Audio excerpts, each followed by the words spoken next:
Well, welcome to Motors TV and our coverage of the 7th round of the ADAC GT Masters from the Slovakiaring for the 100th race weekend of the series. It's the first time that the German GT3 runners have been to the Bratislava track, and at 5.9 kilometers it's one of the longest in Europe. We've had 7 different winners of the 12 races to date, and this weekend is the penultimate one of the 2013 championship, with a dozen drivers still in the chase for the title. Well, on pole for the first of the 2 one-hour races is Frank Kekler, winner at Spa earlier this year for Lambda Ford, with alongside him Dutch BMW racer Simon Knapp, who's not seen the top step of the podium since Zandvoort last year. Porsche, Mercedes and Audi line up behind them once again, underlining just how competitive is this series. I'm Mark Cole, with me Carlton Kirby, and we're going racing for the first time ever at the Slovakiaring. And Carlton, it's raining. Oh, it most certainly is. It's a big track and there's some big weather about, unfortunately. We're going to have 3 laps behind the safety car. There's 10 minutes of extra free practice been dialed into this one, and you can understand why.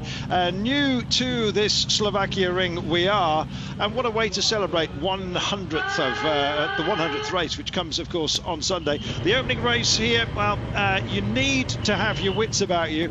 Green we all may be by coming here to the Slovakiaring, but it's been absolutely washed completely clean.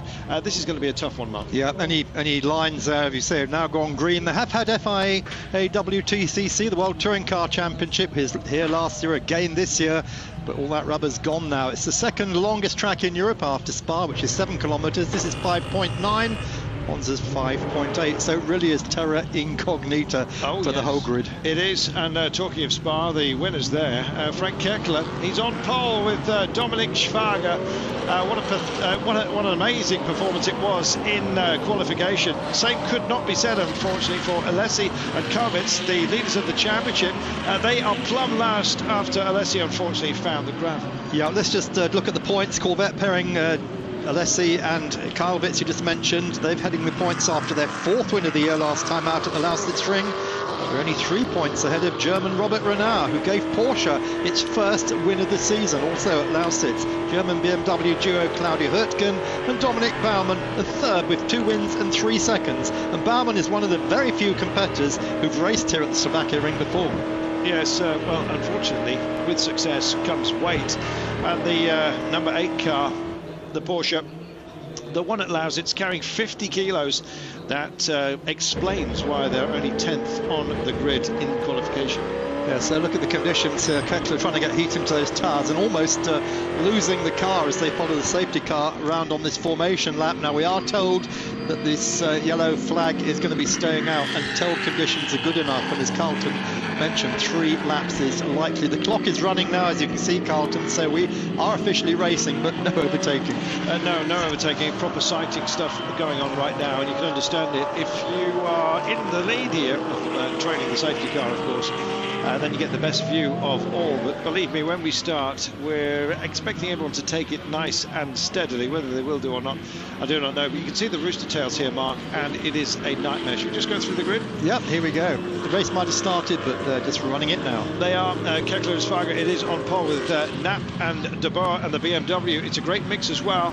Porsche, the 6 Farnbacher car, leading off row 2. Mercedes, Audi, plenty of R8s qualifying nicely this time by. And Porsche as well, as Mark was saying, have found themselves in a happy place. And on that row 5, Renard and Raginger in the 2 car after victory in Lausitz. It took a long time to come, but finally they got there. Ralph Frey and Christoph Haas leading off 7. Christina Nielsen and Gimasiak are on row 9, and plumb last at the back, unfortunately I have to tell you, is Alessi and Kravitz after Diego found the gravel during qualifying. What a nightmare for them it turned out to be. So let's hope that's a wake-up call. That's a new circuit for you. Things do happen, as they say. The SHIT hits the fan. It really did big time for them. Christopher Meiss in that Audi, by the way, which is starting in 5th place on the grid. He is the most winning driver in the ADAC GT Masters. He's had 11 wins, and in 2007 he was on pole for the first ever race. It looks like we're getting ready to go racing now at the end of this lap. Are we? Yes. Yeah, lights are off and we're underway in Kekle and Schwager. It is that lined it up as they return back to the start-finish straight. Now watch this. It's a huge train, if you like, of mist that they're dealing with. In fact, the field absolutely disappears. About 3 or 4 cars maximum visible here. Best place to be is out front, and that's a great start as well by the Ford GT in the hands of Kekle through the first turn. Now this is absolutely flat out as they start to make the climb, and this goes on for some time, Mark. The next curve is an absolute scorcher. Yeah, massively wide track, as you can see, in that 900-metre long start straight. That's almost a kilometre. Fantastic speed they're carrying, but then they wreck the circuit with this, a tyre chicane. All the drivers have been complaining about it. It is FIA approved, but we are told they are adjusting the corner before next year. They're making it slightly more hilly, and that will be done away with. Lovely lunge, having a great look and a great start as well. It seems by the 11th car is making it an absolute nuisance of itself, just a little bit further behind as well. Super work by Simon Knapp on board the BMW, charging and trying to make inroads, but it's about the extraordinarily low Ford GT model on the old 40, of course, and it just looks the most aquiline, and you kind of need that. It looks like a shark out there, Mark, and it's got the right conditions. Yeah, and look at this. That's Simon Knapp and Philip Frommenweiler having a real ding-dong for that second place, really pushing. There right behind them as well is that's Max Sanderreiter in the in the bid, and Claudia Hertgen right behind them. She's pushing as well. But Frommenweiler, he's a Czech driver from the Czech Republic rather than Slovakia. This used to be, of course, Czechoslovakia, and this circuit here at near Bratislava is basically Slovakia's answer to Brno, which is about 100 kilometres north. Well, if you're going to go around the outside, just make sure you've got some kind of grip. They've absolutely, all of them, giving it a lot of respect to each other. There's a lot of space out there that's being used, offered and accepted. But the rain's still coming down on various parts of the circuit, as you can see, and as Carlton picked up, conditions really bad if you're not in this leading bunch. The other big problem, Dominic Baumann told us, it's this gravel you can see in the foreground. It's very, very big, it's very sharp, and eventually as it gets thrown onto the track, drivers have to avoid it because it is puncture material. Right. Well, I've experienced that myself when they use gravel, and some of it is split gravel. It's an absolute nightmare. You just you go in there and there's no way out because you're going to lose the rubber, unfortunately. 47 minutes of racing still here, and look how many options there are on some of the straights here. We're talking 6 wide is a genuine possibility with space between. They're using all of it at the moment, it seems. We're on board with Book in the 10 car. That's the Polar Vice racing machine. 1 win so far this season, and Gotts and Book have been rewarded by a DTM test that's coming up. I hope it doesn't rain for them. Yeah, that's all I can say. This very week indeed. They're running in 4th at the moment here, behind Kekle, behind Simon Knapp, behind the number 6 car of Frommenweiler and Gotts. This is no change at the moment in the top 5 because Christopher Mice is right behind them in 5th, despite carrying 40 kilos of success weight. Yes, that's an awful lot of weight. You get weight, Mark, not only for success but also for prowess in this game. Yep. If you're a pro, you're a factory driver, yep. You come with baggage, quite literally. Absolutely right, which is why that number 8 Porsche of Robert Renauer, which he shares with Martin Ragginger, the Swiss factory driver, sorry, Austrian factory driver, because of him, that car is the heaviest in the race, 50 kilos. Well, this is a fantastic performance here by Frank Kekle. He's out there in the shocking conditions. He's got the best view, as you can see. Absolutely nothing, no work being done at all by the wipers. Those behind him, it's a busy old place to be, I think, the windscreen of every single one of these vehicles. Nice as well to see the Audis taking some great strides forward. Love the fact that Porsche did such great work at Lausitz. Sorry that we missed out. You missed out on the pictures there, but we are now well and truly up and running once again at the Slovakiaring, and a green circuit most definitely, not only in terms of the knowledge that the drivers have and they're carrying through here, but also in terms of being absolutely washed clean. This is big pressure being put here on Claudia. Yeah, she's really got her hands full, and of course that championship is slipping further and further away from her and Dominic after a dreadful weekend at the Lausitz. 2 retirements, having actually got to the top of the pile at the time of the Red Bull Ring, but they're going backwards fast. The men are really doing everything at the moment. Diego Alessi and Daniel Kalbitz, they're started at the back of the field, and at this moment that number 2 car, just looking at where they're on the order, they've only up to 19th now as we look at the pictures. So just under 5 minutes into 15 minutes, I should say, into this race, this 1 hour race. Started with 3 laps under the safety car. I've got to tell you, because of the shocking conditions that we're experiencing right now, and a super battle, but a great performance as well by our poleman, Frank Kekele. His 7th pole, incidentally, of the season, and I think none had been more welcome than this one. Yeah, that is a record for the GT Masters during the 7 years of that. So he's had a pole every year on average, and Kekele doing a great job here this afternoon. Again, this ridiculous chicane. Drivers hate it, but you've got to slow the cars down somehow, and they come trickling through there. The FIA has approved it. It's kind of brutal, isn't it? It just doesn't look right. You know, if you're going to put a chicane in, then build one. Don't put a knob to one. It looks like the one at Goodwood, doesn't it? Yeah. And certainly, speaking of Goodwood, I was down there last weekend. A lot of our friends were. I spent some time with Murray Walker and everyone. Want to say hello to Steve Tarrant. Steve, of course, one of our regular Le Mans marshals. He's the guy who lost a leg at Goodwood in 2000 in the festival during an accident at the top of the hill there. Steve was running the marshalling area at Goodwood, so well done, Steve. Great job all weekend. 3 days of it, rain and shine. I hope you're watching tonight. Yeah, he's a busy boy, isn't he? We catch up with him at Le Mans occasionally. Great to see him. He does great work, and of course we couldn't go racing without the marshals. Check this out. This is Claudia Hürtgen. She's not racing either at the moment, unfortunately. She's getting eaten up. That was the latest setback for her. 3rd in the championship as well, Claudia Hürtgen and Dominic Baumann. It's not looking good, Mark. Yep, going backwards again, as we said on earlier. That's a number 19 car, so she has now been pushed down into 6th place. Audi going ahead of her. Christa Jons on board the car. He is sharing with Marcus Winkelhock in that car, of course. The team run by Christian Ab, the bad boy of DTM, as was. Yes, one of my favourite drivers, actually, Christian Ab. In fact, I've got the T-shirt. I'll be wearing it this evening. And in fact, the team manager is Frank Link, and it's his birthday today, so happy birthday, Frank. It is a ratty old T-shirt with a yellow TT. Look at that for a change. What about this for a switch? Hürtgen may well have, in fact, that was the moment ago. Yeah, that was just straight again. He got on the switchback. And here we go.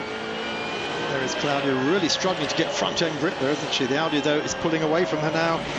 She's in 6th place. Is she going to get that back? We shall see. Well, one man is just eating up the track at the moment. Look at this. It's a happy place to be. You can pick all of your lines. You've got no visual impairment. It will all, of course, change by the time we start our pit stops in March. It's worth just reminding everybody as to when they take place. The pit window, and indeed the timing window that you have to obey. Yep, 35 minutes. That's in 7.5 minutes time. They'll open. They're open for 10 minutes. The bogey is 70 seconds. Coming into the pits, changing drivers and leaving the pits. If you exceed 70 seconds, you will get called back in for a drive-through. Yes, in fact, if you trim 70 seconds, you take as long as you want beyond that. But if you come in under that, you've had it. Yes, you've got to hit it. They are very adept at doing it, Mark. We've witnessed them trimming it to less than a quarter of a second. Yeah, of course, what's brilliant about it is this involves the team manager. I mean, he's actually part of the race then, really part of the race, because he has to judge that, as you say, absolutely perfectly. There is a dry line appearing now around the track. The rain does appear to have stopped on one side of the circuit, certainly, and speeds are, of course, getting faster. This is the side that's wet, with them on the other side of the track. It's a long track, remember, 5.9 kilometres. It's dry. Yeah, absolutely. Almost 2 weather systems in operation here, but as you can also see, even on the wetter part of the track, you're losing some spray, which is great because we're getting a bit more visibility, which is exactly what we need. So the BMWs plying their trade absolutely brilliantly. Sorry for Claudia to keep having to go, but we expect so much of her. She's absolutely top draw stuff. Her and Dominic Baumann have produced some amazing racing. It's just not working out for her at the moment, quite. So 2 Audis running together. As the board's already gone through the picture. This is a big fight at the moment going on just behind them. Number 10 car, the 19 car. Look at this, looking back from... can't even see what car we're looking at there. You know, the Johns and Winkelhock Audi R8. I don't know whether it's just more adept at racing in the wet, but they've had a couple of podiums in that 28 car, and it's they that are swapping places with Claudia. They're all so that both cars are actually slightly moving up on their start positions. They started 7th, in fact, and they're now up into 5th, and they're looking for 4th at the moment. Exactly. Claudia started 9th and is running in 6th place, so we may be being a little bit hard on her, but yeah, we will see.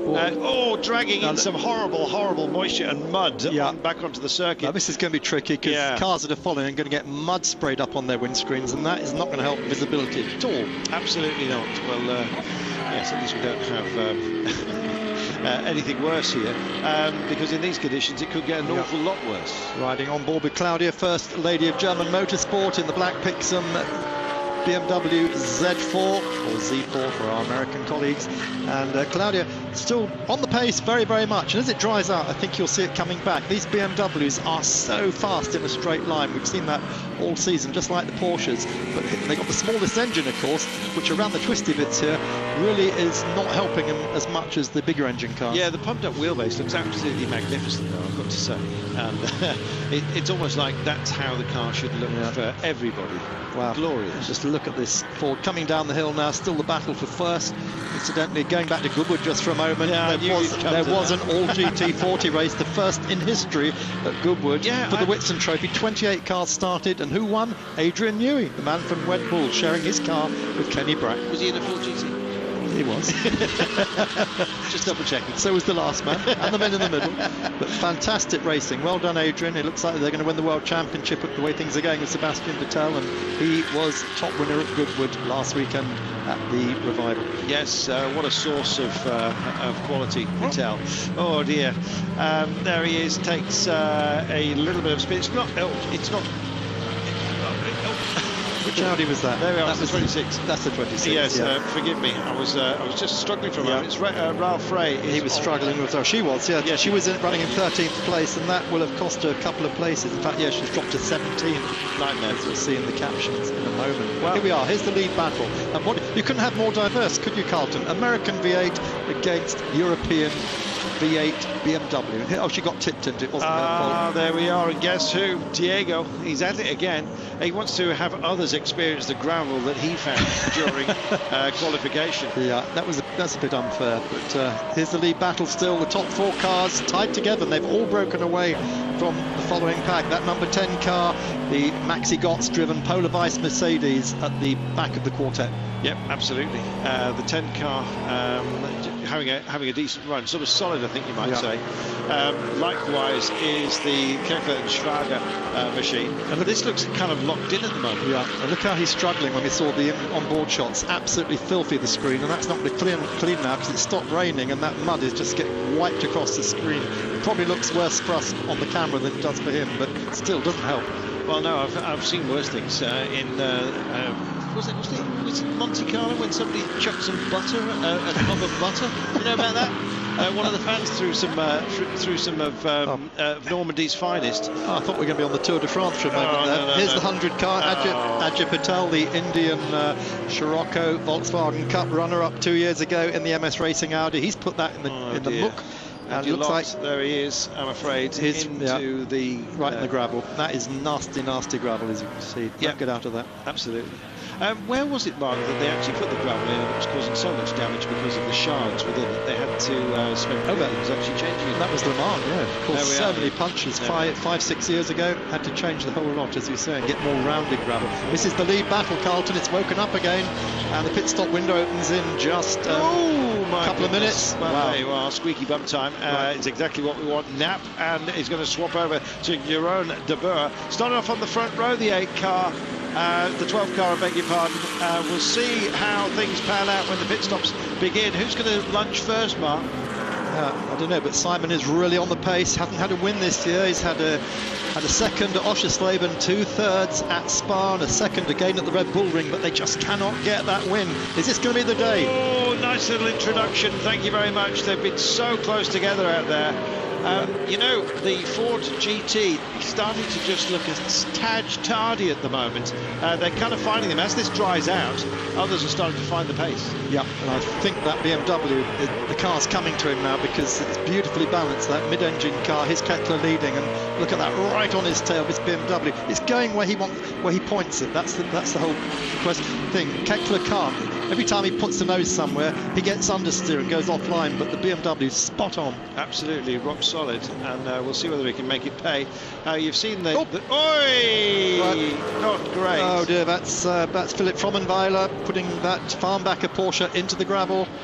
Oh dear, let's see if we can see that again. I think we will. We get it effectively straight on. Well, just as we were saying how planted the BMW is, Mark, you see just where the limits are with other vehicles. Yeah, so Philip, who's not that far away from Prague, having a great race, was having a great race. The car shades of Mario Farnbacher, but he's put it into the gravel, and I'd imagine he's going to be there for the duration if they can't get it out. Let's see what happens.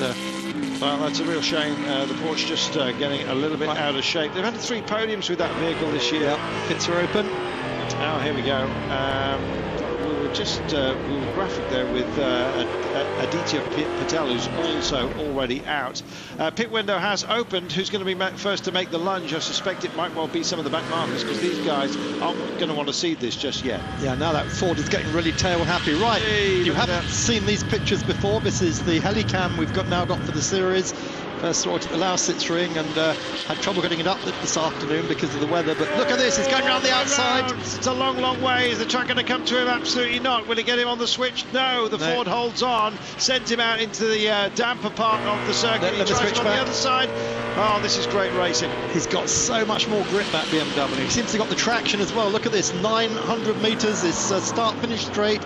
Can he do it? Probably not quite at the moment, because that Ford is so much more slippery in a straight line. You know, the Gotts and Book Mercedes as well is waiting to pounce.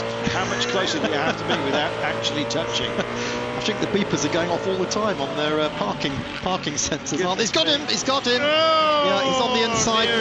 This is turn 2, he's on the inside, he's just going away. Look at that. There's nothing Kettler can do. Fantastic. The pole dance is over and he is away. Believe me, this Ford GT3 is now in trouble and may go even further back. There, talk about kicking sand in your eyes. It's actually mud as they come wide out of that chicane. Everyone's doing it, but for the first time, visibility effective for the GT.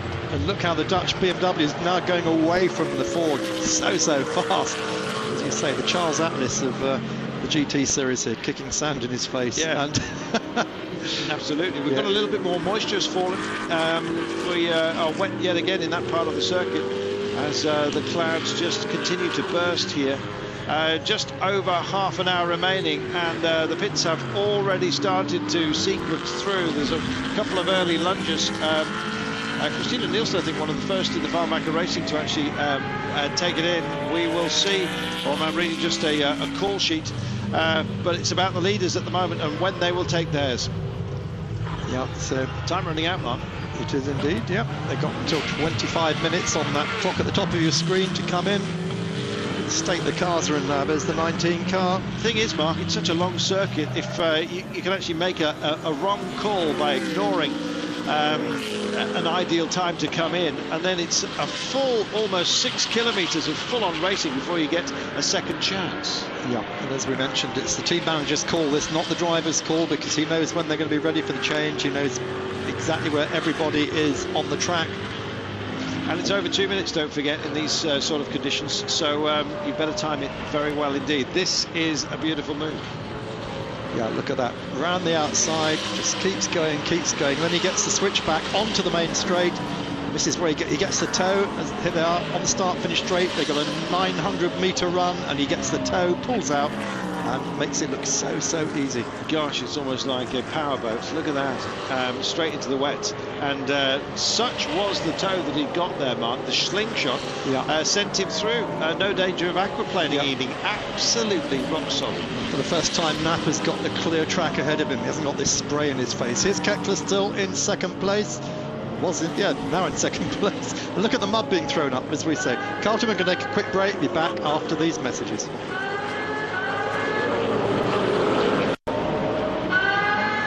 Fagerback. Pit window is open, and finally it's being taken advantage of. And yeah, why not just come in and make your call? These are the championship leaders, don't forget. Had a dreadful qualifying with Diego Alesi. Put it in the gravel. Well, he's out of the car, and I think probably happy to see the back of it just for the time being. And Daniel Kielwitz it is that's getting on board the Corvette, and we'll see just how much progress he can possibly make, Mark. It's about making amends this particular race anyway. I'm sure they'll do better tomorrow. Yeah, they said they've got no hope of getting into the top 6. I hope they might get into the top 10, but that was before the rain came. I mean, you've just got to keep pushing, because people's head could fall out, anything can happen, and you just need those points. Even if you only come away with 1 point, it is a point. So that's what they're doing, still running. On board then with Maxi Gotts, hasn't yet handed over to his namesake Book.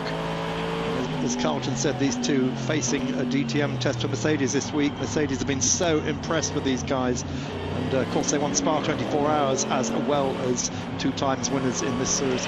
They've earned it, Mark, and when you are within a series such as this, which, let's face it, is the top German GT series, it's a huge shot window for you. I know we've got a lot of gentlemen players that do a great job of keeping the series alive and bringing funding to it, but it's also about developing, bringing on new talent, and they get their breaks. Exactly. And do you know who the talent mentor is in the Mercedes DTM? Bernd Schneider. And who did they win the Spa 24 Hours with? Bernd Schneider. Yes. So there you are. That's how it works. That is the ladder. There we are. That is the ladder. There's a few broken rungs up it, including Christian Abt. They don't like it up it. Who is in fact one of my favourite drivers ever, before you think I'm having a go at him. Yeah, so much entertainment from that man. Fantastic. So look at the state of the screens. Of course, the team managers in the pits will have the same pictures that we're seeing, and they will be aware when their drivers come in, they're going to have to do a quick, clean job on those screens, because whoever takes over the car is going to have trouble seeing out. Yeah, they need to see something. They're going to lose visibility on the first kick into the mud on the chicane. Here, watch this. This is a perfect example. What's the Ford going to deliver? Not bad that time. It wasn't overly focused. I think he's too busy thinking about his stop, and maybe just not carrying the same amount of speed as he has been earlier on. Pit window still open, but don't forget, in 2-minute blocks that these laps are taking, 2 minutes and 20 approaching that, then if you don't take it now, you may well just come unstuck and miss your window, in which case that's a big penalty, Mark. Look at the front of these cars. This is the 20 Pixum car. This is the not the Hertgen one, it's the sister car to that, the number 20 with Max Sandritter handing over to Jörg Müller. There's Müller's famous helmet. Of course, one at Le Mans for BMW, one World Touring Car Championship for them, one ALMS for them. Here he is bringing on Max Sandritter as his driver mentor. Yeah, quite a look at the 90s about Jörg Müller's helmet design, but there you go. We can deal with that. And he likes it well. It's always nice to see some of the older designs come into the film. This is second place battle at the moment then. This is the number 10 car we're on board with of Maxi Gotts. Still hasn't yet made his stop, but he's still trying to chase down Frank Keckler in the Lambda Ford. Way ahead of them now. Simon Knapp's just gone off into the distance. He'll be handing over to Jeroen Den Boer, but they're going to have to do that by the end of lap 13, because that is when the pits close in 2.5 minutes time. Yeah, that Mercedes SLS, they've had a win, don't forget, in the Ford car, Gotts and Brook, and they're doing a good job here as well. Look at this, real pressure now being exerted on the Ford GT. I'm just wondering where the 14 car is going to finish. Well, they've all come into the pits. The whole lot of them, 12 car, 14 car, 10 car, everybody in. And there we are. There's Knapp coming in. There is Keckler. There is Gotts. So all our leaders come in a great bunch. In fact, there's the top 8 have all come in together, because this is their last chance. Well, the sirens ring out. We said they were all hanging on and leaving it as long as possible. The sirens ringing out as each of these cars comes into the pits. It's an extraordinarily busy place to be. Yeah. So Schwager, it is that makes the swap. How will they run? Well, we're about to find out. Den Boer then strapping himself in. Jeroen, the man from Amsterdam. His teammate Simon Knapp, who is from Zandvoort. Team is run out of Zandvoort circuit, DB Motorsport. And there is the 14 car. Frank Keckler doing a great job in quite an unwieldy car in these conditions. Held him off. Off we go. Let's see how long it's going to take him to go out. The bogey time is, as we said, 70 seconds. Here we go. We're rolling a clock on it now with Den Boer. Oh, tidy, but let's have a look at the gate. This is the important one. just lost the clock, unfortunately, at that point. Well, I hope they get it right, because get it wrong, Mark, you've got to come back.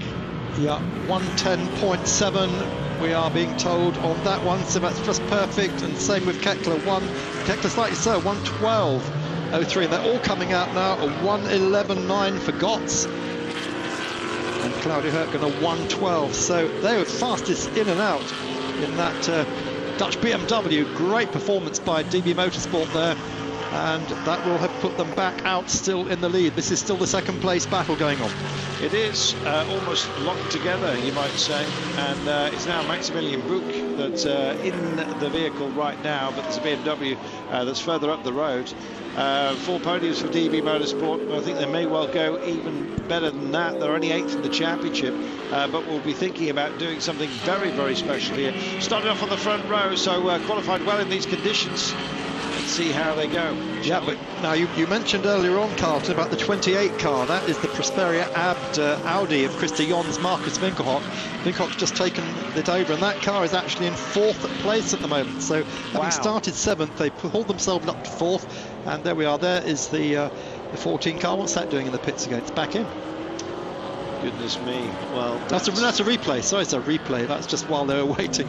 Oh, that threw us for a moment. Thank goodness for that, Mark. Yep. I was actually thinking that was too quick anyway. Yep. Not even 2 minutes, and there we are, back on track. And of course, the window has closed, so if you missed out, you will have done so. Well, in fact, all 20 runners have in fact made their stops. We lost a couple of cars earlier on. Ajit Patel, we know, dumped the 100 Audi in the gravel. We also lost, who else did we lose? Right early on, one of the back markers. But some pretty brutal stuff here, and that's Audi being spat out in the S's. That's the turn 7-8 sequencer. Let's remind ourselves the Ford GT is carrying a 40 kilos success ballast as well out there, but it kind of looks like it at the moment, being chased down by the SLS Mercedes. And in fact, we're on board with the Ford GT right now, and yet again another cob of mud upon the screen as the lights flare in these awful conditions. Yep. At least it's dry. You can see a drying line here, Mark, but overtaking on the straight, you've got to get yourself into the wet and suddenly start kicking it up. But look at the lead Den Boer's got. This is the second place battle we're looking at now, and it's all happening, isn't it? Here we've got the Polar Vice car, we've got the Ford GT just ahead of it still, and right behind them that Audi, as we mentioned, the Prosperia car of Jons and Winkelhock, Marcus Winkelhock. We haven't seen a lot of him this year, have we? They've always been midfield runners. This afternoon it's coming to them. Yeah, absolutely. But Johan Den Boer has almost been ignored here by the circuit director, I'm afraid. We haven't seen much of the vehicle at all. I think they finally, it's battle for second. I think this might well ring a few bells. And all of a sudden you're going to see the DB Motorsports BMW, which escaped from the pits in the lead. So watch out for the 12 car. Yep. Back with this battle, however, and a battle royal it is indeed. We've got Baumann who's taken over from Hertgen on board the black machine at the back of this quartet. Yep. Lights flashing, trying to find a way through. Yeah, he's latched himself onto this second place battle, so that's good. That's hauled him and Claudia back into the running. Could even be a podium place if they get this right. As the track dries out, who knows? Who knows what's going to happen? They've only been running here in the wet so far in this race today and this morning.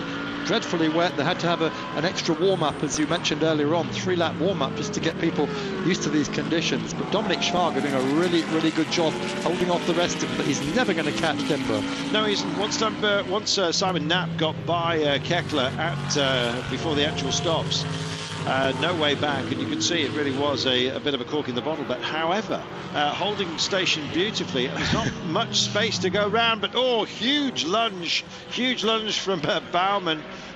Yeah, taking a very, very strange line there, wasn't he? Exactly. What's that? He's shaking his head. What's he doing? That's one of the Pixum crews that they're shaking their head, wondering what he was doing. I think Baumann was probably just trying to find the wet part of the track. They're still on wet tyres, remember? Yeah. And no tyre changes that we noticed, did we? I mean, we did it on the Ford. We saw them change the rear tyres, but we didn't on that BMW. Well, there we are.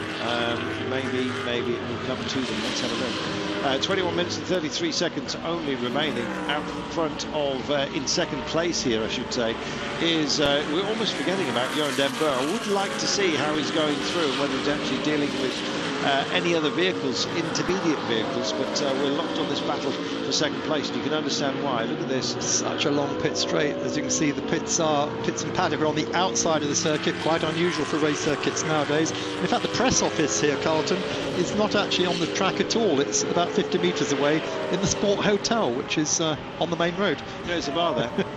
That says everything, doesn't it? Yes. Just under 21 minutes remaining of this tussle, and Jeroen Den Boer in the DB Motorsports BMW is out front, but we're sticking with this because it's an absolute train.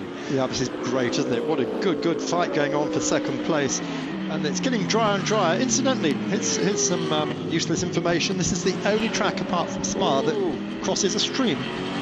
but at the same time, it's also got the National Grid high voltage cable running across the track just where the stream is. So if that ever falls down, there's going to be some excitement.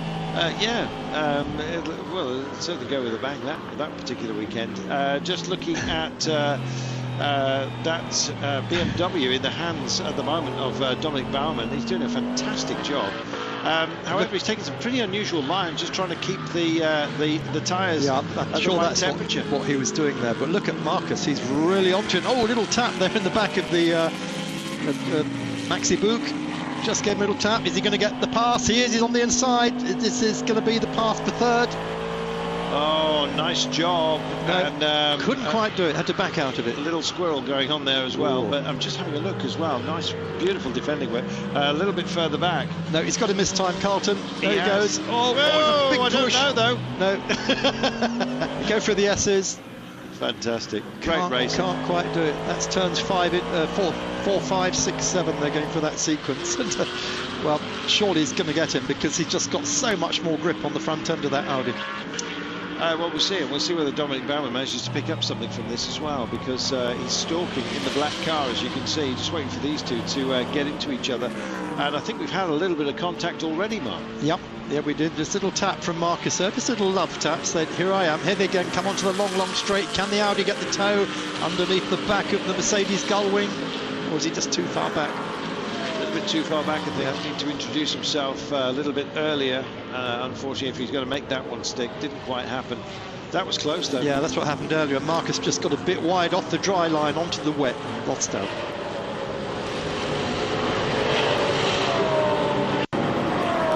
Appalling conditions here at the Slovakiaring. And this, not a great piece of circuit design. It is the chicane that's been put in here. Sort of cone marker as well out there, so that you don't actually just make the mistake of taking it incorrectly. They're keeping it tidy, an awful lot tidier than they have been. But as the tyres start to just give up ever so slightly in these conditions, basically as the line dries, Mark, it's not appropriate for some of the choices that they made out there. And they're looking a little bit more unstable, some of these vehicles. Yep, I mean, it's so difficult to judge. You've only got 25 minutes of the race left. What do? Do you leave the wets on, hope they don't overheat and it doesn't rain again, or do you go for inters, or do you even go for slicks? I don't think anyone's gone for slicks, so it's still too wet for that, isn't it? Just to remind you, this is in fact the battle for second place. Our leader out there, Jeroen Den Boer in the 12 car, is just clean gone away. It was a great battle between him and the Lambda Performance Ford GT early on, and well, that Ford is in second place at the moment, but a real battle is for third behind. Yeah, look at this. Marcus in that Audi R8 Le Mans. That car really hooked up now, and he just cannot quite get by the gull-wing Mercedes. That Mercedes has so much power in a straight line, and the Audi just can't quite haul him in. And the search for damp goes on with Dominic Baumann, and he's I think he's drying just about every part of the track at the moment. So he's offering up some alternative lines for those around him, because he really is trying to cool things down. 17, just over 17 minutes remaining of this one. There he is again, Baumann still out in the wet stuff, preserving his tyres, maybe for a late lunch, Mark. Good idea, good planning.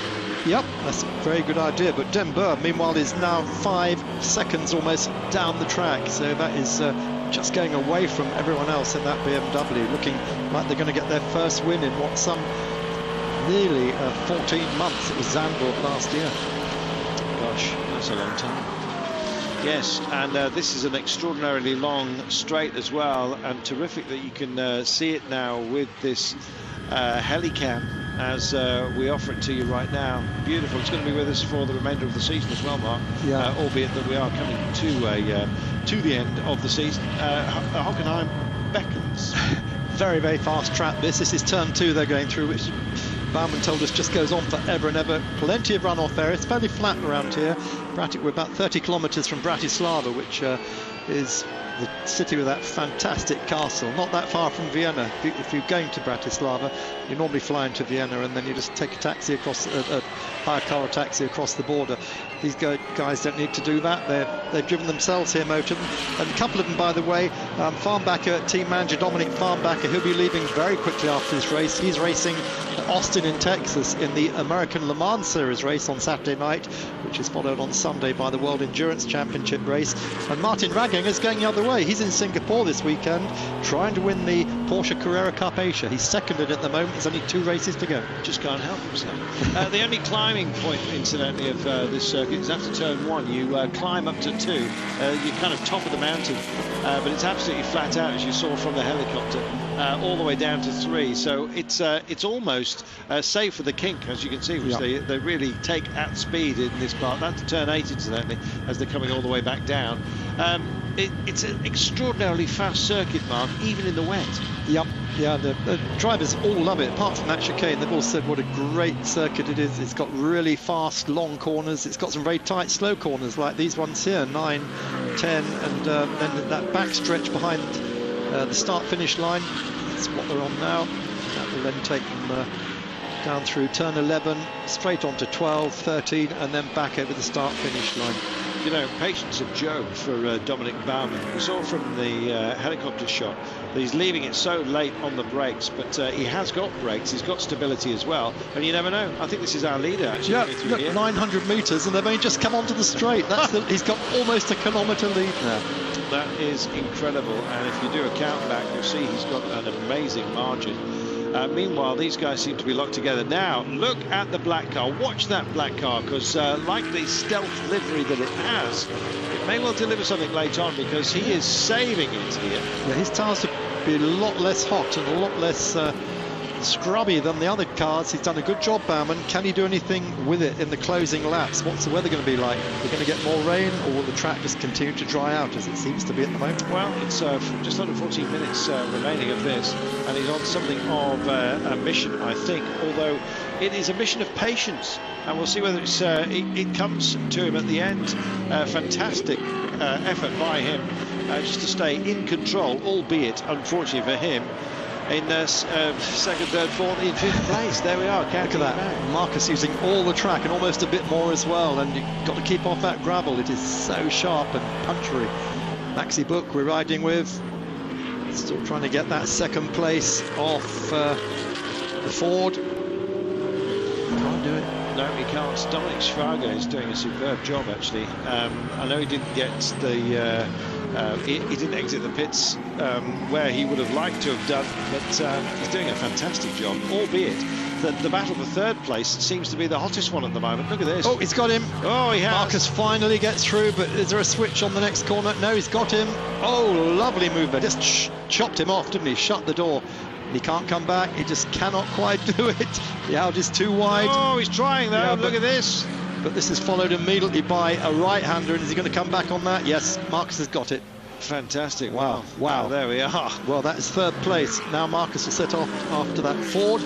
And just look who's waiting and stalking. Dominic Baumann senses his chance, just hits the flash button as well, just to try and here he's not looking back, he's looking forward. This is superb.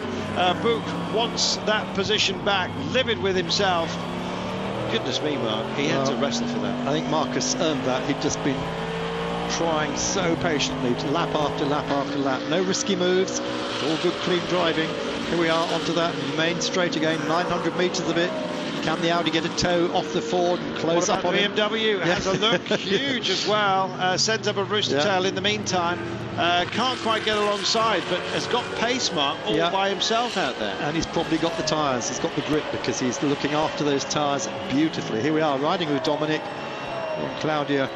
Well, leading the championship at one point. At the moment, they're lying 3rd. They've had 2 wins this year. They've had 3 podiums. been really, really consistent. Can they do the business today? Just under 11.5 minutes remaining. I know that was so close, wasn't it? Close. And look, what, suddenly it gets a whole load of muck shoved on the windscreen as well to boot. Goodness me. Yeah, all he can do is cling on to the back of that Mercedes, see where that's going, and hopefully they're going in the same direction. Just can't clean the screen, Mark. It's amazing. Yeah. Well, just 11 minutes left to Carlton. As you mentioned, they're lapping about 2 minutes.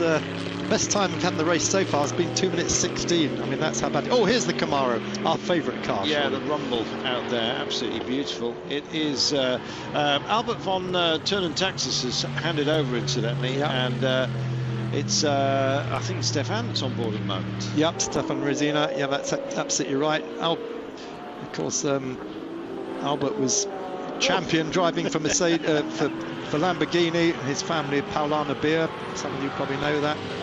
Again, look at Baumann just taking every chance he can to keep that car in the wet, and it's paying off. Look, he's closing right up. In fact, he had to back off then to avoid running into the back of young Maxi Book. Well, I'm not surprised he's doing that. Look at this. Diego Alessi, look at him. He's what a good job they're doing, he's saying. Yes, exactly. I think that's what he's saying. Yeah, they're doing. I don't think he's watching his car. He's watching what's going on here. Fabulous. Yes, watch out for DB Motorsports and Joran Dambor. Haven't seen much of them, to be honest, and it's another BMW that we're concerned about, and it's the one that Claudia Hürken handed over to Dominic Baumann, and we're on board with him right now. Look at this. Goodness me, how much closer can you get without actually smelling each other's breath? Unbelievable. Back out into the wet, and he's happy to drive it out there, Mark. Yeah, he's saving it all for the last 2 or 3 minutes, I'm sure. We're going to stop going the penalty. No. Who is this? Well, I'm afraid it's the 14 car. Schwager and Keckler. Disaster. That was our pole position car. That 14 car. Oh my goodness, what's the problem, Mark? It had a drive-through, we're told, for a pit stop infringement. We're not quite sure what. Oh dear. Well, was it something to do with the change that they made? Too many hands on the vehicle, perhaps? Quite possibly. I'm just checking back at their time. 1 minute 12. No, they were well within the. It's not about time. I'm just wondering whether they had too many personnel. So they made the tyre change. It wasn't too quick a time coming out. That's what I'm saying. So it must be what you say. Too many people on. They did change rear wheels, didn't they? Maybe they had too many mechanics in the pit working on the car at that moment. Goodness me. Well, anyway, that is a tough call. That was a drive-through for the 14 car, and that has re-emerged from the pits in 13th place. Well, that moves this trio up a little bit further. The 14 car then for a pit infringement, and it means that this is still the battle for second place. But who will and how will the podium make itself up? Winkelhock is now in second place, isn't he? Our leader. And who's with him? Book. Yeah. There is the lead car, the 12 car. Been in a happy place. Haven't seen much of it because he's been doing such a great job. Quite often, Mark, if you are out there and on your own, it's almost hard to stay focused, but they're doing a great job. Yeah, because you're racing yourself at the moment. You know, you're not trying to hold people off. You're not trying to get past people. You're just doing your own race, and concentration does lag in these conditions. He's just got to be so sharp, keep on the pace. Remember, it's only a 25-minute race for him. He took the car over after 35 minutes, so he's doing a 25-minute sprint race. He should be sharp enough to do that. I should think so. You know, some poor chaps have to go 12 hours, let's not forget. Still rain on the camera, as you can see, but I think that's probably from earlier on. It's again, he's looking out the wet bits now, just as we've seen Dominic Baumann doing.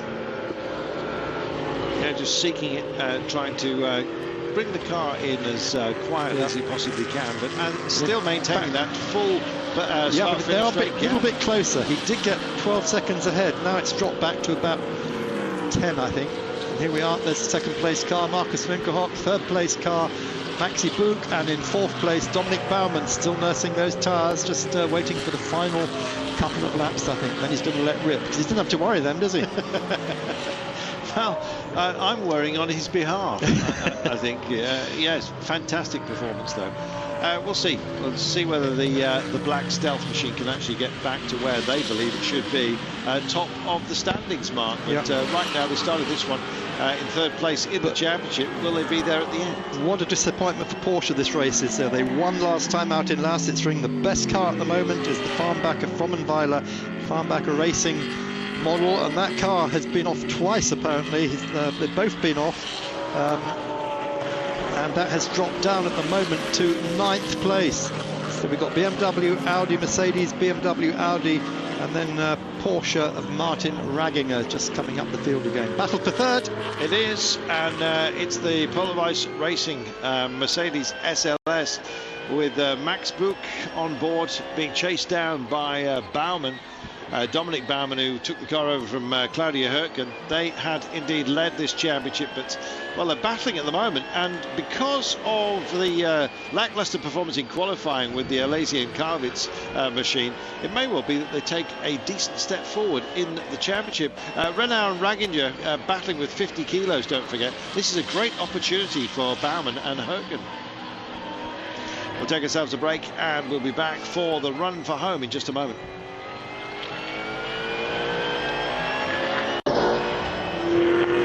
It is the run for home and the rises and falls of this glorious circuit being mapped out for you right now. Plan of action also about to be, well, at least the end game, I should say. Will the plans come to naught? We'll see.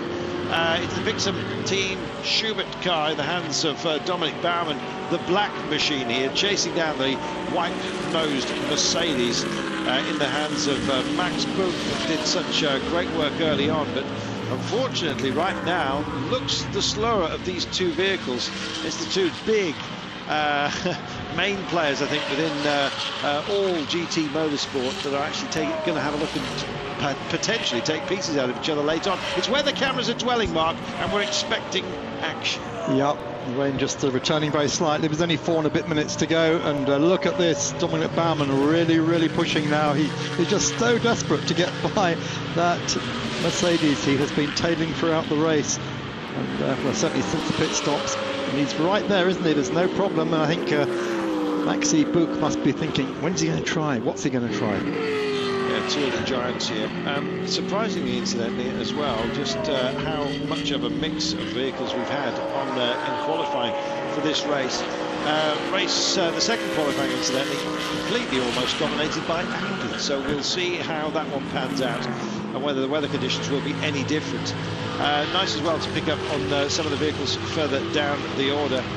We've had a decent battle within the gentlemen's class as well, Mark. Yep, that's Tony Parisi we're just looking at, well, his car, which he shares with Tony Seiler. Tony Seiler started it, so there is Parisi on board, but we're told they too have had a penalty. Oh.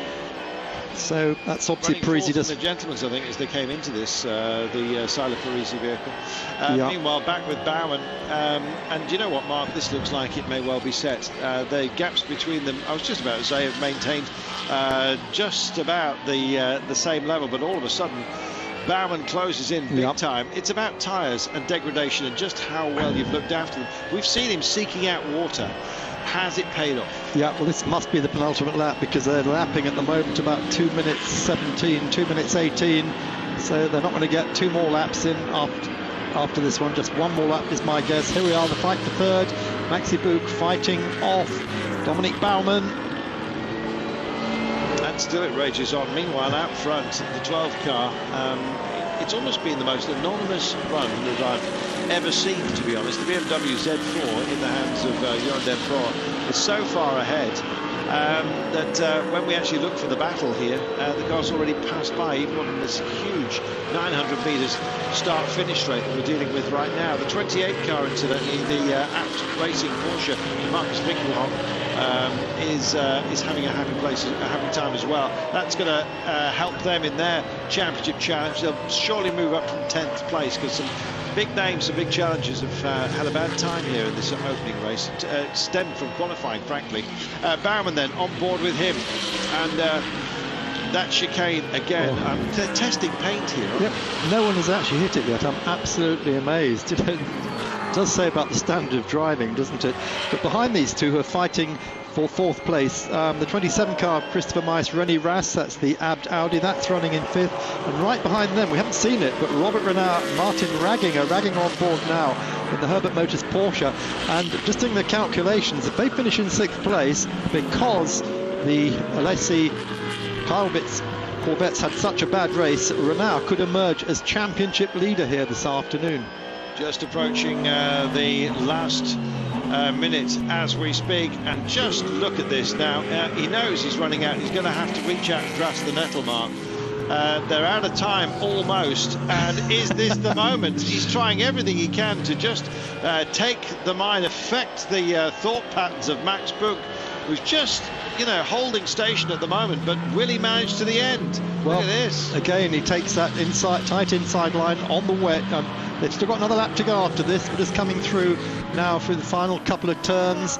And he's just working out, where might I be able to do something on this last lap? Here we are, onto the start, finish straight. Cool as a cucumber, you might think. He's driving like an assassin at the moment. Yeah. I just wonder whether he's going to get his prey, because fantastic work here by Buch as well, let's not forget. Yeah, now here's the race leader then. This is René Rast, and as he crosses the line, look at that. What? That's not René Rast. Jeroen Den Boer, 11.6 seconds that lead he's got. And Buch coming over now, 16 seconds behind. So into the final lap, it'll be the checkered flag next time by. It's been declared, and this is the real battle for a podium spot right now. No more searching for wet, he believes, and yeah, he's holding station right now, Dominic Baumann. He's decided now he's going to start using the racing lines. He's done everything he can to preserve the tyres. Let's see what he's got, John. Yeah, so it's BMW, Audi, Mercedes at the moment. Can Baumann turn that round, make it BMW, Audi, BMW, make an Audi sandwich out of this race? We're going to find out, Carlton, in about 5 kilometres time. Absolutely. The three great marks of German racing are here. Goodness me, every time they go through there, I'm absolutely scared stiff. Now then, watch the black car. He's the one that can possibly make inroads. He's the one that's got to be honest, Dominic Baumann. I don't think he's going to get this mark. I think he's out of time. He's had enough time to have a go, but has he got anything left? But the only place we really see him get tight up against them is in the last 2 or 3 turns, 12, 13, then back on the start line. If he could pull off something there, great, but otherwise, I agree with you. I don't think he's got a chance. No, tight in he is. Meanwhile, heading for victory is Jeroen Den Boer in the NAP shared DB Motorsport car.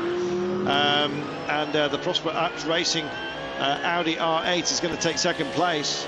Now then, who's going to join them? This was where he start flashing his lights. We've seen him do it at other races. He just keep flashing, just try and distract the guy ahead of him. That is Maxi Buch. Well, here we go. There they are, flashing away. Yeah. It's a button actually. You don't have to sort of use your fingers out there, but you can just hit the button and make it flash a few times. We saw Baumann doing this at Nürburgring. We saw him doing it at the Red Bull Ring in Austria, and he's doing it again here. Flash, flash, flash. Come on, here we go. This is the last few corners. Clock has now stopped. Almost going to miss Jeroen Den Boer, aren't we, taking the checkered flag, because quite rightly the director is watching this race. Fantastic. Checkered flag's out for Jeroen Den Boer. He takes the win. Superb effort. Simon Knapp, what can Baumann do? There's the Audi. Marcus Winkelhock.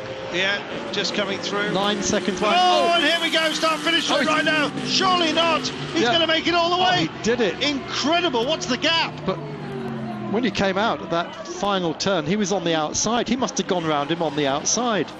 There's Claudia with her youngster. I hope we're going to see that again, Carlton, because I believe that Baumann went around the outside of Buch in that final turn, which of course he can't do. My goodness. Wow. What a finish. I'm hearing that it's 0.026. Yeah, the gap between them. That's what it says on the timing.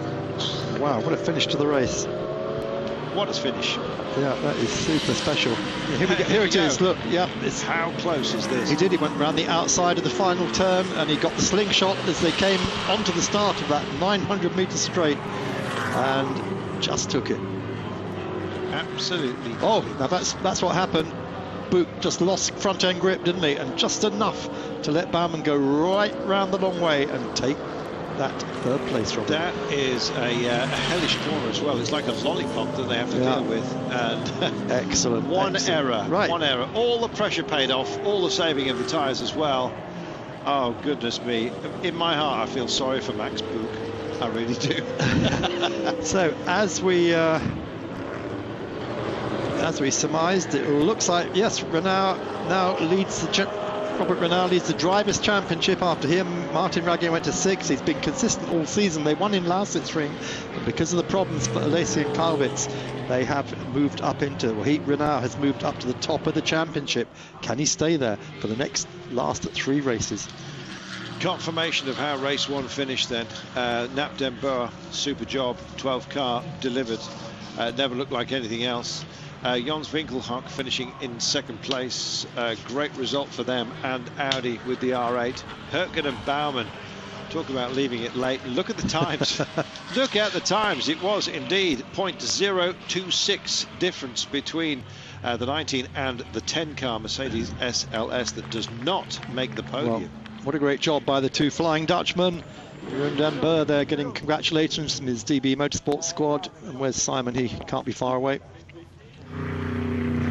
And, so here are the points. Look at that, Renault right on the top, got 5 points ahead of Alessi and Kalvitz. Baumann and Hürtgen, that's done them no harm at all, 135, just 1 point behind the 2 Corvette drivers, and Boots and Gotts 132. So close, Carlton.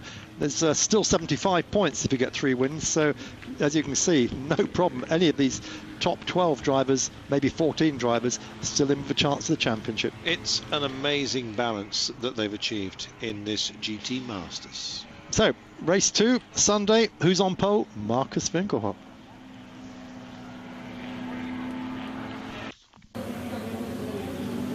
And here is Sunday, sunshine, Carlton here in Slovakia. Marcus Winkelhock on pole for Audi from Christopher Haas, also Audi. That's an all Audi front row, first one this season, and Christopher Haas missed that pole by 22 hundredths of a second.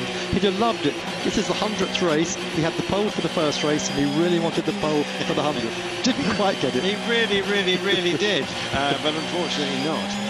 Problems as well for the pole sitter on race 1, I'm afraid. At the back for the Lambda Performance Kekler and Schwager machine. They have seen the track. They know what it's about. There is no safety car start here. This will be a true one. How will they go? It's the Prospera app racing machine of Jons and Winkelhock that is on pole. Big job. It's Audi locking out the front row, and in fact the top 3 places in qualifying. Rennie Rast in the other Prospera car, so Christian Ab must be absolutely luxuriating in this. Dominic Baumann starting 4th for the BMW team. That great drive, we just saw him get on the podium. Maxi Buch for Polar Vice, Mercedes, and Mike Parisi, the man from Po, who is the senior, or the mentor driver of Tony Seiler in the number 18 Callaway competition Corvette on row 3. And here we are, Carlton. Take us through the start then. Sunshine today. It's all about the Audi. For how long, though? Let's have a look, shall we? They're ready to go racing. Everybody absolutely delighted with them. They're lining up beautifully. And we are racing. And what a start.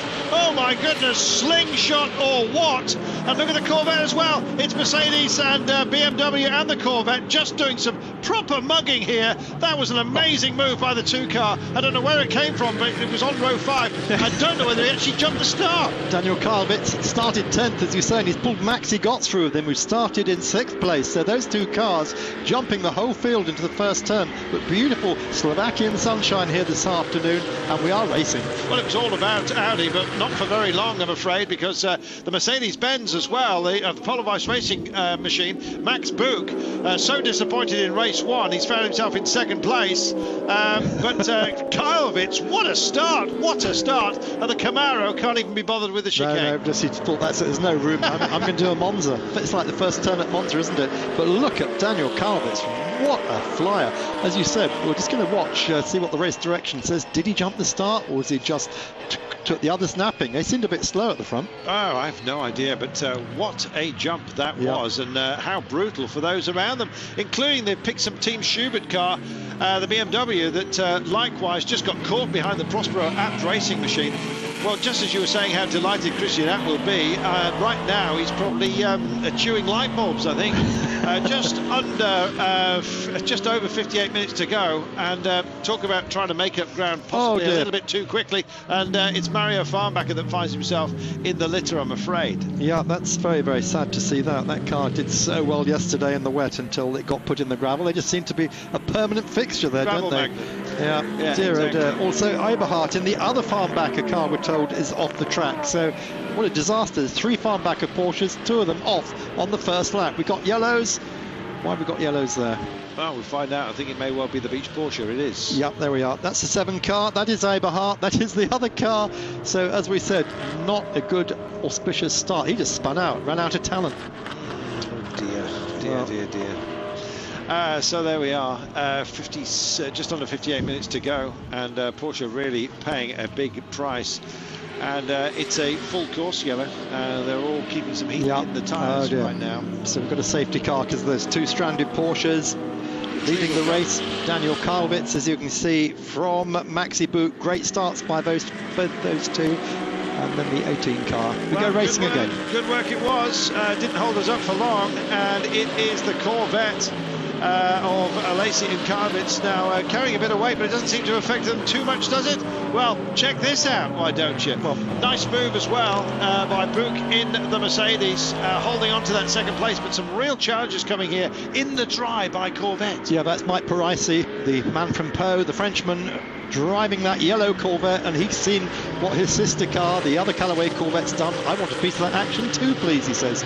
He does, and I think Chris Haas as well is actually desperate to make amends for what was a tardy start. Yeah, Rennie Rast then running in 5th place at the moment in that 27 car. I think he's just moved up to 4th, in fact. This is the car he shares with Christopher Meiss, the most winning man in the GT Masters. 11 wins for Meiss. Rast, who's been a Porsche driver most of his life, moving over to join the Audi squad. He's sort of gone native. He has. Got to tell you something, Mark. The racing here is so close throughout all the numbers. If you look at a little bit further back, they're all sort of 2x2s locked together. Plenty of action further down the order as well. We had a big demotion as well for MS Racing, I've got to tell you, which was Florian Stoll and Sebastian Asch. They had, ignoring a red, I'm afraid, in qualifying, and started way back down the grid in the 1 car, but they're on something of a march. It's about retrieval on this weekend, it seems, at this track, Mark. It's making amends for problems in qualifying, and indeed just keeping it sensible on the track as well. Well, look at the dive by, I think it was Winkelhock we saw doing a huge dive down the hill there. Wow, that was something. Yeah, nice little textured lens we saw there. Very arty. Not sure what that was all about, but just coming up to 50 minutes to go. Probably a terminal oil leak. Here we are, here it is again. That's the 27 car, in fact. That's not the 28. That is... that's Rast making the move. It is. Sister car to Vincourt. Look at that. He took 2 cars dropping down that hill. It's an artificial hill, by the way. And they're going to create another one this winter so they can do away with that horrible tyre chicane. Yeah, thank goodness for that. It's the only downside. It's like a little pimple. But look at the lead. Kalvitz is pulling away already. Oh, I mean, check this out as well. Look at the drive that the vets have got here in the dry. It's a completely different conditions. But Buch isn't having any of it. Get back, he says, and puts him back in the box. Oh, and out of the box and out of action, I'm afraid, is the 16 car. Philip Geipel on board that. What a shame. That car, he's stuck there, I think, in the Bossiaco Racing Audi. That's the team that used to run the Camaro. And here we are, 1st, 2nd, 3rd, 4th, 5th, 6th, 7th, 8th, all in a row coming through that tight chicane. Rennie Rast were on board with the gain. Rennie now in 4th place, and he is hunting down the 18 car. That is the Tony Seiler, Mike Parisi car, trying to catch him up now. I'm loving this. Polar Vice Racing, they've been at the sharp end, unfortunately, a pointy end behind them. Lost out yesterday by just 0.026 of a second, and they're under pressure yet again right now. The Corvette's much livelier in the dry, Mark. Yep, and still nothing from race control, Carlton, so I'm assuming that we're... Just a fantastic start. Just a great start Dan Kalvitz. By Kalvitz, who took Maxi Buch through with him as he passed him on row 5, on row 3. So on board with Martin Ragginger, Austrian Porsche factory junior, man who'd been hoping he might be getting a Porsche prototype drive at Le Mans next year. It's not going to happen for him, but he has still got a big future ahead of him. Mark Webber, of course, Romain Dumas, Bergmeister, all the usual suspects will be racing for Porsche next year at Le Mans in LMP1. Well, Diego Alessi must be a nervous man, because he's he don't forget, put the car in the gravel during qualifying and put them right at the back, and so our championship leaders had a nightmare for race 1. He's just about to take over the leading car by the looks of things. if this stands. We've got a little while, Mark. Let's remind ourselves when the pit window opens. Yeah, that'll be at 35 minutes on that clock at the top of the screen, and they will close when it says 25 minutes. Yellow flags, by the way, Carlton, still out. That's for Philippe Geipel, who put his car off at the same place as the two Farnbacher Porsches. So hopefully those will come in without having to have another safety car. Yeah, just local yellows at the moment. Look at the pressure. You want pressure? Well, have some pressure. The Callaway competition car, Mike Parisi, is doing a fantastic job. Looks near lethal. Here's the start, Mark. Now let's check this out. All holding station. Now watch the line. Watch the line. This is the important bit right now. Left-hand side against the pit wall. There he goes. There's that Corvette, the white and red Corvette. Wow, what a start. That's the crucial point where you have to hold station, and as long as you don't pass anyone before the line, you're fine. And look at that, he didn't. And I don't know how he managed that. But Danny Karlovitz just goes straight through. The Audi guys must have all thought, what? Where did that come from? Yeah, where did all our Christmases go? And Dominic Baumann there, absolutely caught behind all those Audis and Mercedes all locked together. Could do nothing about it. He had nowhere to go. He had to back off. That was a disastrous start for Audi, I'm afraid, and particularly for Alps Racing. There's going to have to be a massive debrief. Yeah, and for Baumann. Baumann, I mean, was 8th and he got pushed down to 9th, and where are they at the moment? He's gone even further back. He's down to 13th at the moment. Ouch. Where's he been? Has he been off? I don't know. I think he's been for a cup of tea by the look of his position. 46 minutes or so remaining with Rennie Rast at the moment. Loving seeing the Corvettes rumble through. And here comes the 27 car. Third qualifying, don't forget, Rennie Rast. And angry, I think it's fair to say. Yeah, and just remember that Christopher Meiss will be taking that car over. Really wants a good result here today. It hasn't been the best of seasons for Meiss and Rast. They're a little bit down the order at the moment. They just love to get themselves pulled back up. Well, they're running in 4th place. They were knocked back to 5th off 3rd. Don't forget, with those super launches all around him. Yeah, they actually took a better step really than the 28, the 26 car. Their sister cars that were looking at row 1. Oh, this is Baumann. This is where he went. He dropped down to 19th. Number 19 car down to 19th. After that off.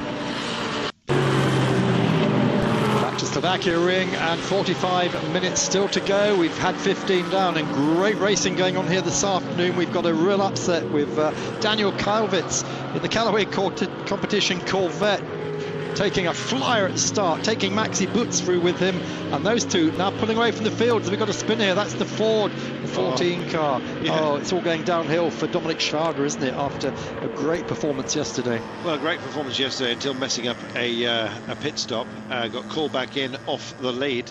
Been at pole, don't forget. Yeah. And now Lambda Performance looks like it's facing the wrong way and not in a very happy Well, they had problems in qualifying and they didn't get a time. We're not quite sure. We know it's a car related problem, but I think this is just a straight spin, isn't it? He's been waiting for traffic so he can reverse. Big car to turn around on even on a wide track like this. Yes, exactly, and it's not exactly a Triumph Herald turning circle either. So gets himself back and underway, but it's a sad thing, I'm afraid. Right. We're busy plying their trade decently enough. Started down, don't forget, right on the back of the grid of the 22 cars. The lighter grid we've got, Mark, this time by about 10 vehicles from our maximum. But they've provided some fantastic entertainment. It was very quickly up to 16th place and was in fact on the march, very much so, until that issue.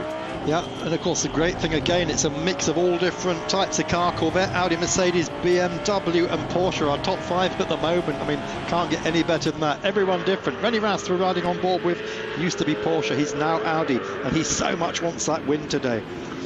Certainly does. I don't know what the issue is with the 14 car, but it's having an absolute nightmare. He's limping around at the moment, trying to get back.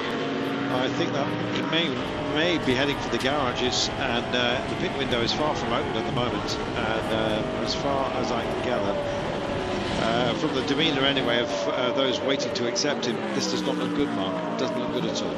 Yep. 43 minutes or so to go. And it's high-speed racing right from the very off. We had a fantastic start by Alessia Karlovitz in the 2 car, and they're locked out there at the moment. They are just in a happy place. And Corvette's absolutely delighted. They're spinning up beautifully. There is one of the BMWs looking at the 20 car right now, the Pixum Schubert car of Sanderreiter and Muller. Started in leading off the 4th row of the grid, and they're in a reasonably happy place, holding 6th spot at the moment, after most of the field got mugged by the Corvettes today.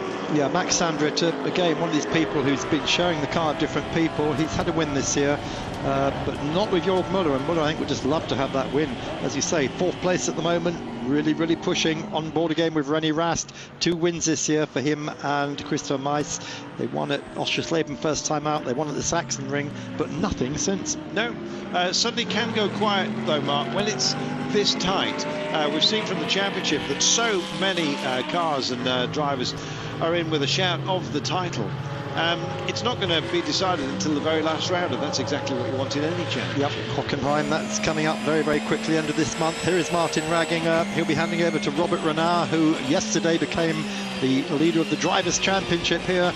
And can those two keep that going till the end of the season? 2 more races to go after this. Let's get this one over with first. Yeah, absolutely. Nice big handful. This, you know, is delightful viewing. You're seeing racing right the way through the field as well. Because it's so tight in the championship, Mark, every single position counts. Yeah.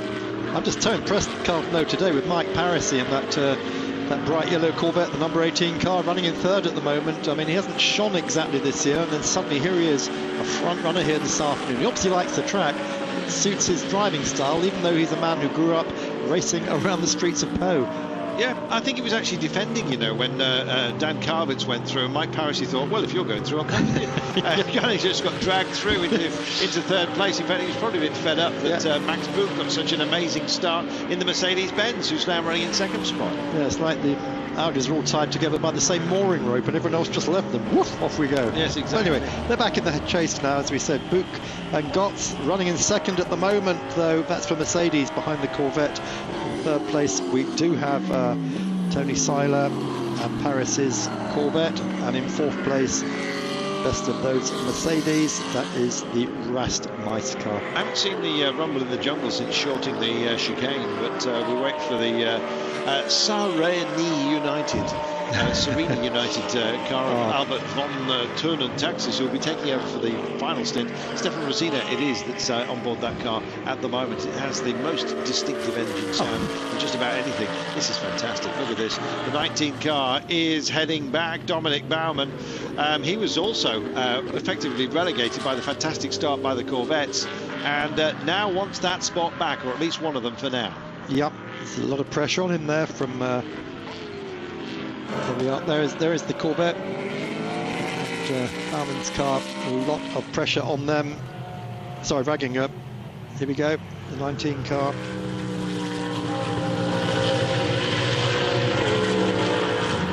Baumann and Hürtgen pushing. Unfortunately, Bauman's been off already, so it's the 17 car of Lips and Marinek. He's trying to get by at the moment. 39 minutes and 30, and yeah, well, you know, doing the job on the line yesterday, very different job they're expected to do today, Mark, because they're much further down the order than they were in the wet. Yeah, but of course he went off, Baumann. Remember, they put the car in the gravel, so this is actually his fight back, and he's down at the moment in 13th place. Was that the 17 car? It was Marinek, as you said, chasing that Corvette. So that is actually a fight for 12th, which is my goodness. He's got to get himself into the points if he has any chance of him and Claudia being in the running for the championship for the final round. So it's about just making amends. I said it's a totally different race than it was yesterday in the wet. You'd have thought those conditions would have been far more challenging. They look more comfortable then, and it's about just trying to save the day at the moment, I'm afraid. Yeah.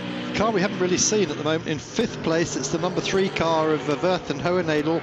That's another of the Callaway competition Corvettes. So we've got Corvettes 1, 3 and 5th at the moment, so Callaway must be absolutely delighted with that. I wonder how much extra tyre wear that chicane is actually engaged in or responsible for. It's a horrible thing, and I'll be pleased when that's gone, because the rest of the circuit is an absolute delight, Mark. Yeah, plenty of runoff areas, which is it's a little bit like the Lausitzring in that respect, but great racing. It's wide enough that you can take one of several lines, as a number of drivers say, but the big problem, as the drivers also say, is the gravel. Very, very sharp, not unlike the Le Mans gravel of 5 years ago, which caused so many punches. until they changed it. But having said that, circuit's been open since 2009. They've had World Touring Car Championship here twice. They've had FIA GT here, and no one's actually complained. So why should we? Yeah, we're not. We don't have to use the gravel, thank goodness. 37 minutes, just over 37 and a half minutes to go. Hello, bit of contact. Thank you very much. Remind you that I'm here and tell you to get out of my way if you don't mind. Well, that was poor old Lennart Marianek, who got reminded that he'd better move over, and he did. Yeah, by Baumann, who's coming back from that earlier spin. So naughty Dominic, go on, give him a drive-through. Right. The pit window must about be open now. Hey, nobody said racing was nice. No. There we are. Not quite. 2 minutes to go, and we will be there. We are on lap 9 at the moment. So, who's going to make the lunge first? The 14 car has gone, incidentally. The Lambda Performance car of Frank Kegler and Dominic Schwager. Pole in race 1. Disastrous weekend, I think you might say, before GT. They've retired Hurt to the pits, so it's strange, isn't it? As you say, pole yesterday, on top of the world, and today, 0. Absolutely. Yes. Dreadful, I'm afraid, for them. Who, though, is going to be triumphant right now? Can it possibly be the Callaway competition carrying all that weight, success ballast, Alessia Karbitz, who got perhaps the start of the year, I think. And there they are out front. Yep. Amazing. And Corvettes 1, 3 and 5. Here's the 5th one just going through there. Obviously turning in the dry. It's a Corvette circuit. That is quite obvious this afternoon. Yeah, they were nowhere yesterday, and now they are the daddies. 36 minutes to go on board with Renault West at the moment, with the Prosper Christian Abt racing machine, number 27, started in 3rd place on the grid, and he's the best of them. The 28 and the 26 car, it was see ya right at the beginning, and unfortunately for them, they were going backwards. Just still don't understand what the launch problem was there. Why did they get it so wrong and Corvette get it so right? Will we ever find out? It's difficult when you ask Audi a question to actually get a straight answer, because they keep everything so locked down in terms of performance, Mark. I've seen you responsible at a few Audi press conferences getting a knockback. But there you go. They are, of course, almost the fathers of endurance racing, and you know, doing a great job in GT as well. Yep. So let's just not forget that, and hope that they manage to retrieve this today after such a fantastic qualification run. 35 minutes to go here.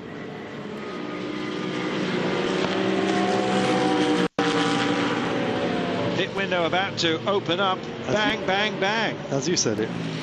Perfect. Who's going to blink first then? Come in. We're now on lap 11.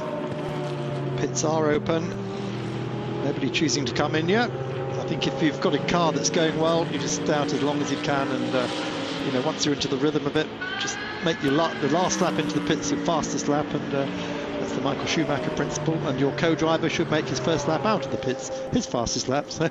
Yes, I've already heard the rather spooky siren, which sounds like a synthesized lady screaming her head off to tell us that the first car has actually made the lunge. The 12 car coming in, incidentally, first to make the break for it. That's your Jeroen Burr. Why did they stop so early? I don't know. Yesterday's winners, they had made the very first stop. So thank you very much to them. Pit window agape, and yes, it's fascinating to know. And indeed, sort of try and fathom why, when you make that call. We're on board with Draginger in the 8 car right now. They were way down the order with the Porsche after finally getting success for Porsche, of course, at the Lausitzring. Porsche's really suffering here in the dry market, it seems. Yep. I mean, normally on a long, fast circuit, they are the fastest car there, but this has got enough tight turns to equal that out. The Porsches just haven't shown the pace today. Got another problem here. What's this? It's a pass. Not a problem. It's the 17 car still waving its way. This is Rash finally getting past the Corvette, isn't he? He's been chasing Parisi all this time. He now gets him. Corvette brakes, and beg your pardon, yeah, look at that. Rash just gets through on the inside. Perfect. Nicely delivered. Well over the curb. You saw him rumbling on the curb there as he went past. Yeah, these cameras have steady cams as well, so believe me, that was really hurting the driver. Great move, and the Corvette had to back out of it, or he'd been on the grass. So good move there by both drivers. Well done. Yeah, it was Mike Parisi who got that amazing start as well, tagging onto the coattails of Daniel Karvitz, who got an even more amazing one. In comes Book then, the 10 car, that's the Polar Vice Mercedes. He'll be handing over to Gotts. We are on lap 12, and he's the first of the front runners to make that stop. In he comes. Now don't forget, just to remind you, it's a minute 10 seconds, and you've got to get as near to that as you possibly can without coming out of the pits under it. And you'll hear the electronic lady screaming your head off, because they're all coming in right now, more or less at the same time. The electronic lady, I like that. Is it the same one they used for sat-nav in Mercedes? I don't know, but you take note. Right, in comes one of the Audis. In fact, this is the number 1 car of Sebastian Ash. Hasn't been a great season for them, has it? Last year's champion in the MS Racing Audi. And it's all turned to Ash. Sebastian, of course, was champion. And who is his co-champion? It was Maxi Gotts. So Gotts is right up front, while Sebastian is just hanging about right at the back at the moment. There's your clock. And as Mark was saying, this is also about the timekeeping of your manager. It depends on where your pit box is as well, don't forget. As well, you've got to measure this absolutely perfectly. Haven't got a clock on them now. It just we have. Yeah, we have. Oh, thank goodness for that. It just came up. Bit of a slow one, that 11.8. He's 1.8 off. So that's bad. Back to work, guys. Well, they must practice this, because every track is different. You get different amounts of grip as well as you're trying to exit the pits, and also depending on your pit box mark as to how far you are away from the marker, you've got to practice. Yep, they'll have paced that out. They'll have tried it in qualifying, and of course the hardest one is the Red Bull Ring in Spielberg in Austria, because you've got that steep uphill into the first corner in the pit lane, and you have to come out on the inside of the first corner. Very, very hard to judge exactly how long it's going to take. Yeah, get it wrong and you get a penalty, unfortunately. Yep. So who stopped? The 2 cars stopped, as we said. The 18 car has stopped. That's the 18 car of and here's the electric lady Parisi announcing that the 2 car now the 2 car is in. Yep. That's our race leader, Daniel Karvitz, going to hand over to Diego Alessi. Now then, Alessi, don't put it in the gravel. So he gets on board the roller bowler. Right, you'll see in the moment that yellow car going through in the background in the pit lane. He's not stopping. He has been given a stop-go penalty. That's Mike Parisi. Apparently, he was too fast under the yellows. So that was the car that was in 3rd place. He's had to take a stop, not a stop-go, drive-through penalty, and he will be back in to make his stop proper and hand that car over to Tony Seiler. Tony Seiler, the man who has now run in 96 of the 98 ADAC GT Masters races since the first ever one. Gosh, he really is the daddy then. Yeah. No longer using the long fueling probe here. Used to have rather uncomfortably the fuel tank actually set within dead centre of the car for weight distribution. It was an odd one. Yeah. And I always thought it was unusual, but I think as race series demand that they all use the same fuel feeder system, it was actually pensioned. Of course, no fueling in this one. Not exactly, but nonetheless, you see that there's a rather standard fuel input to it. Yeah, if in the FI GT, of course, same cars racing. Here's then Maxi Gotts now on board, 21 years old, youngest driver in the series, last year's champion with Sebastian Ash. And where are they emerging in that number 10 car? The 10 cars come out in it's way down, 9th spot. Oh no, 13th or even 16th. Gosh, well, it's way down the other moment, of but course, it's got to spin through. Yeah, as you say, good word, spin through. I like that. Indeed, yes. Yeah. 28 minutes, just shy of 29 to go before the final lap is declared. Rennie Rast in the 27 car and on track at the moment. What a beautiful track, Mark. We mentioned it in race 1. How wide is this? Look at this. You can almost land a jumbo on that. It is. It's extraordinarily wide. I think it's 20 metres on that main start finish line. They say you can race 5 cars abreast down it. In fact, they did in the World Touring Car Championship. Ended in disaster. But nonetheless, they did it for. Because you have to get to a corner then. So this car is leading at the moment. He has yet to stop. Car that's led from the start of the race, the Callaway Corvette of Diego Alessi on track at the moment. Oh, and look at that. I heard something then. Squeaky something time, as you call it. Yeah, yes. Well, I'm just wondering whether something let go or whether we actually just did clip it very gently. There you go. I suppose gentle at these speeds. You can't quite get a handle on how fast they're going here, Mark, but it is extraordinarily quick. Yeah, luckily it's conveyor belting wrapped around tyres, so it's not curtains if you hit it, but it's not good for the car, is it? Number 8 car in then. That is Ragginger handing over to Renault in the Herbert Motors Porsche, the number 8 car. Well, we're on lap 14, and so we're just over halfway now of what is likely to be the race distance, considering the timings and that we are dry. Much quicker laps today, Mark. We're much closer to the 2 minutes. Yep, just looking at that. Yeah, 2 minutes 5 is the best lap at the moment. That was on lap 4 by Daniel Kilvitz when he was flying, got heat into those tyres at the start. And what was it yesterday? Sort of 2:17. 2:17 was the best, yeah, that's the difference. It is. But remember, they started this race on a green track today, after all that rain yesterday. They did have a couple of support races this morning, the ADAC Formula Masters, and it was a touring car race as well, so a little bit of rubber put down, but not enough. Yeah, not enough, but equally, they're taking the chicane an awful lot tidier today. I haven't seen many just stepping out and onto the mud, and the electric lady tells us that the 27 car is coming. In comes our race leader, Rennie Rast, then, the 27 car. He'll be handing over to Christoph Meiss. Coming in at the regulation 60 kilometres an hour. Must seem so slow after coming off at 280 kilometre an hour straight. He's got company as well, and nice. Yeah, who followed him in there? The number 3 car, that was Hohenadel in the other Corvette. 20 cars also heading for it, and in fact they have to, Mark, because they won't make it the 25er mark. This is lap 15. And just seeing who's still out there, the 19 car, the 5 car, the 18, the 100 as well, which we haven't really mentioned, the MS Racing with Adita went off yesterday, taking over from Daniel Dobic. That's a great name, isn't it? Daniel Dobic. Really? Yeah, sounds like a mule. Sorry, I don't mean to make you laugh in the middle of a commentary. It's not fair. Look, he's got a problem here. They can't start it. Oh, 27 car, they cannot start it. Is ticking away, and this is disastrous. He's found it up, I think. Yeah, he's got it. Oh, he was going frantic there. He's pushing every button he could find. I hope we'll see a replay of that, because that was great body language on board there from Christoph Meiss. Look at that, 1:16. He's 6.6 seconds, almost the devil.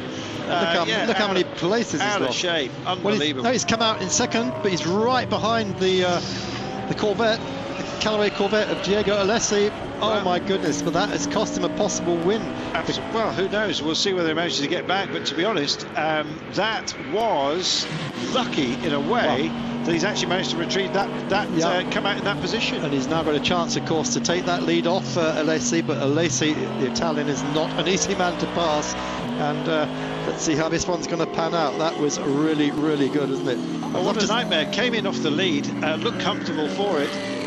Don't forget, he would be 6 seconds further up the road if he timed that well. Well, he'd just put in some stunning laps before he actually made his stop. You know, he stopped 3 laps later than Alessi, and Alessi got caught up in traffic when he went out, and that's where Rast got the advantage before handing over to Meiss. Unfortunately, the car didn't like it, wouldn't start. I'd love to see that again. That is great body language we saw through the windscreen. Well, yes, exactly. What other language could he possibly have spoken at that point? Sign language, perhaps. But yeah, he was pressing all kinds of buttons, as you say. Finally got the escape, but dropped 6.5 seconds at that point.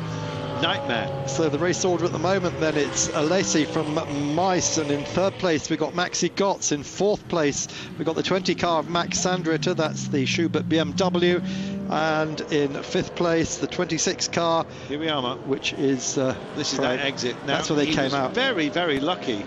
Well, and in fact that was a bit of trimming of white line there, I think, but nonetheless, just to sort of say, hang on a minute. Yeah, this but is my spot. Look how he shuts the door on Maxi Gotts. Look at this. Wow. They were all at it. More doors slamming than in Great, you'll see him come right across his bows. Yeah, lovely. Absolutely fantastic, great racing. You know, the ADAC is an absolute joy, Mark. I'm not surprised it's so hugely popular. Yep. And when they roll back to Hockenheim, what a finale that's going to be.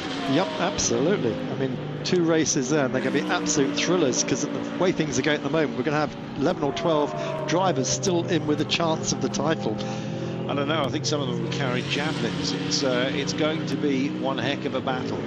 Just under 23 minutes to go, and the rises and falls of this gentle circuit, echoing to the rumble of Mark's baby. He wants one of these so badly.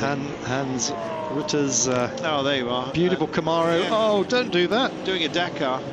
There we are. Where are the sand ramps? Oh, look at that. Dropping gravel all over the circuit for everybody. Everybody joined the party. Good sharer. Well, Hans Reiter, I think, is well pleased. He didn't get to the Slovakiaring till late last night, because he was at the European Le Mans Series round at Budapest on Friday, and during Saturday had to make the dash across here to Slovakia from Hungary. He got here just in time to see his car being dumped in the gravel there by Albert von Thurnen Taxis. Yeah, thank you very much, he says. But Stefan, yeah, he's back in and on board. Rennie Rast and Chris Mice, the 27 car. Amazing how fortunes have been so different this weekend, Mark, and all coming through the gravel right now. Look at that. Yeah, just exactly what you don't need at this point. Thank you, Camaro. Yeah, particularly when you know that is sharp gravel and it can cause punctures. That number 8 car, Martin Ragginger, just having handed that over to Robert Renau, who's currently the championship leader. Thanks to consistency, that car is at the moment running in 7th place after the round of pit stops, and that number 3 car of Vert, I don't know where he's gone to. Andreas Vert came out in 5th place, but he suddenly dropped back for some reason. Has he gone to the pits? What's our best place Porsche at the moment? Best place Porsche at the moment. It's the 8 car, isn't it? Yeah, be the 8 car, Robert Renau, that we're just looking at. Fantastic. And the 19 car, what a weekend they have had with Claudia Hürken now on board to bring this one home. Yeah, she's been faultless, but Dominic Baumann put it into the gravel at the start of this race, and they're just now trying to catch up. At the moment, they are in 11th place. Well, they need points, Mark, and they'll take whatever they can grab now. Yep, it might be 1 point if they can catch up 10th place, but they've only got 20 minutes in which to do it. Yeah, there's a lot of space out there as well, unfortunately. The field is well spaced out. It takes talent to take any moves forward at this place. Yep. First, second and third then coming through your picture now, and Maxi Gott's the back of these 3. What can he do? Well, we're going to find out. 20 minutes to go. The suggestion that there may well be clouds rolling through here as well. I'm hoping it finishes dry, because everyone's sort of mindset into this. It might add a little bit of frisson to proceedings if it does suddenly get wet, because they've not been sparing any of the tyres today, and it would be unexpected if it does come. Yeah. Anyway, full marks to the Slovakians. A great circuit, as we mentioned earlier. As we say, it opened only 4 years ago. The only permanent circuit that Czechoslovakia, as it was, had before that was Brno, which again is a lovely circuit. It's a mini Spa. I've been there many times, World Sports Cars and DTM. But the Slovakiaring certainly has come up to all the expectations. The Slovakians got a great deal of help with European money to develop this. It's right in the tourist area near Bratislava, and as we said earlier, so close to Vienna. So if you're in Vienna at any time, pop across the border and have a look. Yeah, when the Czechs and the Slovaks decided to part company, of course, in about a year's time, we'll find out whether Scotland decided to do the same thing in Great Britain. Yeah, the Slovaks first to embrace Europe and indeed the European community, and it's Euros in this part of the world, whereas the Czech Republic took a lot longer to actually decide how they were going to go about it. So yes, European money has come in. It's helped out with the track here, and it's absolutely glorious. This is world standard we're looking at now. Yeah, just one thing though, I must tell you a story. In the paddock, they normally have a Russian T-72 tank sitting there. For whatever diplomatic reasons, they thought they'd better take it out this weekend and just park it over the road. Somewhere else. Yeah, nothing to do with Operation Barbarossa. No, how about this for an operation? This was somebody might have required one after this. Here we go again. They're just going to keep showing us, aren't they? Yeah, lovely move of the year, probably. Well, it was one block and then another. Yeah, it was fantastic. Brilliant. I mean, Daniel Kalvitz, his start must be started there. Here's the first block right now. Yeah. Slightly naughty, just nipping over that white line. Quite right. But then he really blocks out Maxi Gotts, doesn't he? Just 18 minutes to go here at the Slovakiaring. This is the penultimate weekend of the ADAC GT Masters. This is the 100th race since the series started back in 2007, and leading that is the man who has had the most wins after Christoph Haas and Peter Cox, Diego Alessi. 7 wins behind him. If this was his 8th win, then he will be that star-studded galaxy. Here is our race leader Alessi there in 2nd place, right behind him Christopher Meiss, and right behind him Maxi Gotts. It is Corvette, Audi, Mercedes. And in 4th place BMW, Max Sandritter. Here we are looking at Gotts, last year's champion. Can he do the double cull? No. Well, that's killed that one. 17 minutes almost to go. Nobody knows, frankly, and that's what's so fantastic about this championship, is that it's absolutely wide open and bombs keep going off, Mark. Whether it's your own fault, the weather getting involved, or just a lack of talent, or indeed just exceeding expectations. We've had just about everything this weekend.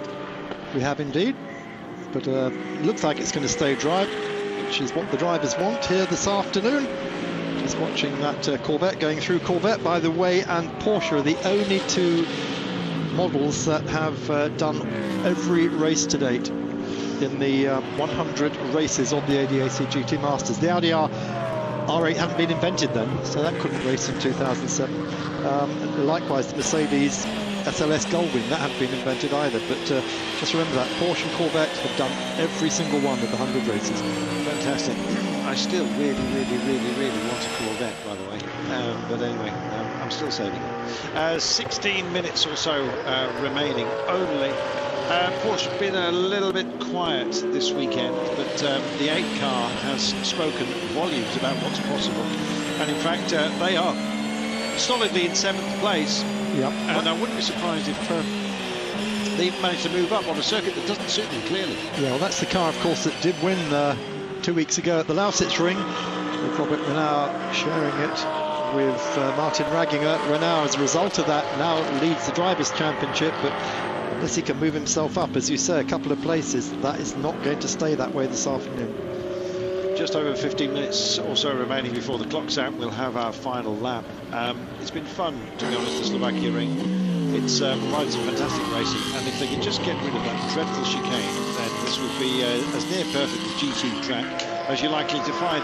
Super high speed, nice little technical sections as well, offering up some great overtaking, fantastic racing we've had as well, especially on the level playing field that's provided by the ADAC GT Masters. It's been a joy, and it rolls on. We've got 15 minutes of this fantastic racing weekend. We've reached our number 100 mark. This series, I think, is destined for a huge amount of longevity. It is, yeah. I think it's going to have a great future, isn't it? So is the series. I mean, both it's gone so well, these 100 races, and I'm sure they'll be looking at 100 more. They've got the balance of performance so right. This race, the top 12 on the grid were covered by 1 second after qualifying. Okay, Daniel Kalvitz blew all that as he charged down here to the first turn. We're looking at, look at that great gravel trap on the outside. Wow. 18,000 spectators here, by the way, this afternoon, which is pretty impressive. Yeah, it's a vast track. So 18,000 can get swallowed up quite easily, but plenty of parking.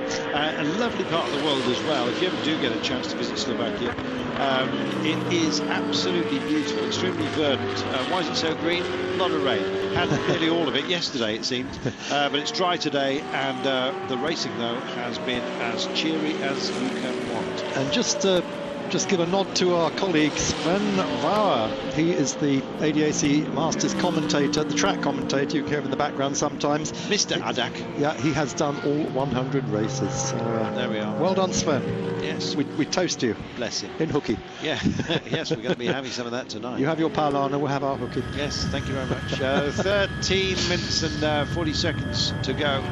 and they helicopter. Surprised we don't see more sort of helicopter-style shots without actually using a helicopter, because they've got these new drones that can hover up there. Well, is that?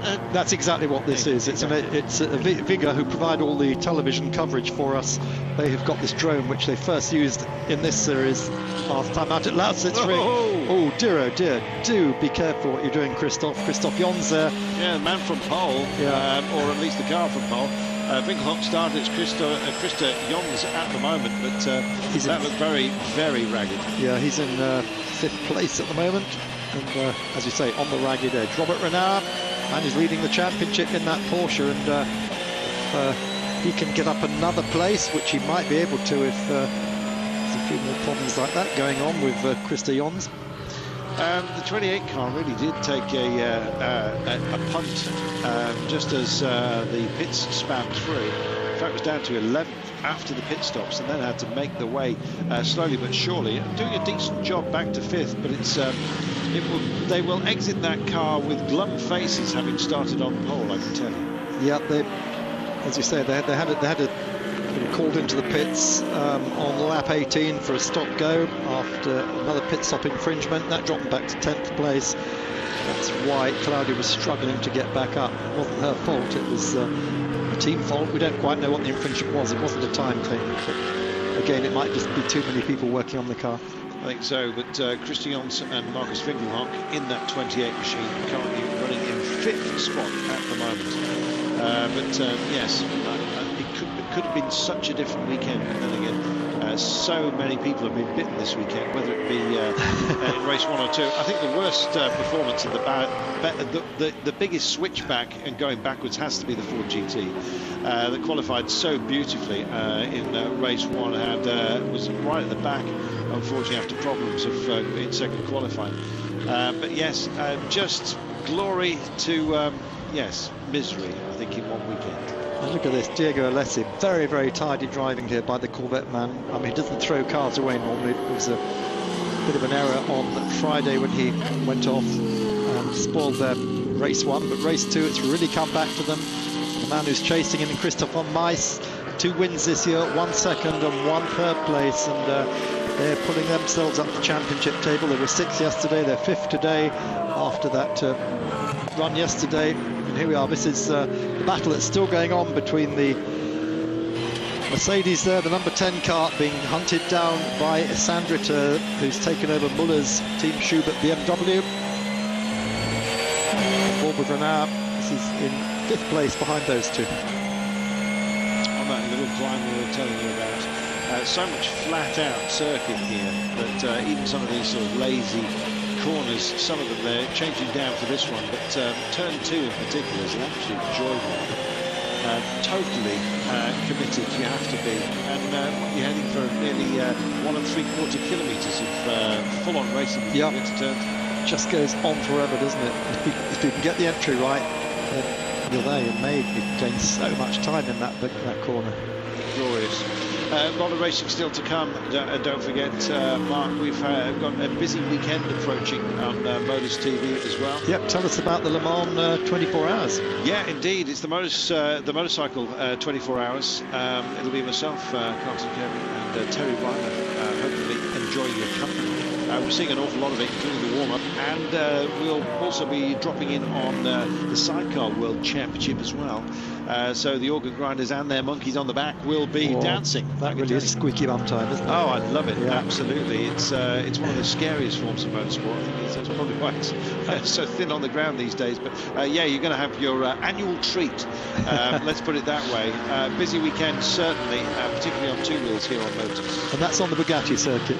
It is. Rather than the full 24-hour circuit. Yeah, it almost makes it more nightmarish because everything stays very, very, very tight. Yeah. And so you get anything wrong, then you really are in serious trouble. Terry knows all about it because he's done a lot of racing there. Well, he's won that, hasn't he? As well as Mr. Boldor, isn't he? Yeah, Boldor. And did he win it at Le Mans? Well, find out the weekend. He'll tell you all about it. He will tell you all his stories, including his masterful description of what it's like to crash at speed. Yes, quite remarkable. So that is most of Saturday, most of Sunday here on Motors. So make sure you join Carlton and and Terry for that. And then, of course, the Italian CIV Superbikes gets pushed off on Sunday because there's no room with the 24 hours, and that will be on Monday evening. So Jack Bernicle and Terry will be presenting that here on Motors on Monday evening. All the best from Sunday's CIV races. It'll be Terry-tastic for several days. It will. 8:20 is what we've got left right now. No, it says 8:18 on my screen. Here's a replay of what we just missed. Yeah, just getting into back markers and using them as foils, I think, is the idea. Yeah, that was a bit close, wasn't it? That was Gotts almost losing his third place to Sandritter as that back marker got him away. That was the second of the farm backer cars, or the third rather, the only one that's still running out of the three that started. Terrific battle going on here, Mark. And it seems that podium spots are where the action is. Same deal in the wet yesterday. Yeah, well, interestingly, Gotts has he's got behind him the sister car to yesterday's car, so it should be deja vu, but it's actually a different crew on board. So deja vu all over again. Max Sandritter having taken the car over from Jörg Müller. Müller doing a great job here. Hasn't shone hugely this year, but today he's done an excellent job handing that car over in fourth place. Can they make it third? We'll see. The 19 car just hoving in on them right now. This is Claudia Hürtgen, incidentally, a little bit further down the order. They've been bitten today, unfortunately. Claudia's been a great stalwart of this series. In fact, they've been leaders of it. I'm just wondering what they can possibly get out of today. Looking for 10th spot and looking like it might well come their way. Yeah, he's all over the back of Sergei Afanasiev, the Moscow driver at the moment. He's taken the car from Andreas Simonsen, Swedish driver. And here we are back to our race leaders. 1, 2 and 3 still all together, although they are just starting to drop Gotts, aren't they? A little bit. 6 minutes to go. Yep, 6 to go. And there is the 19th car. He's by him. Yeah, managed to get through. He's got by Afanasiev. And here we are. This is the move. Wow, that was quick, wasn't it? How simple did that look? I think Sergei just went a little bit wide, didn't he? And he did, exactly that. Yeah.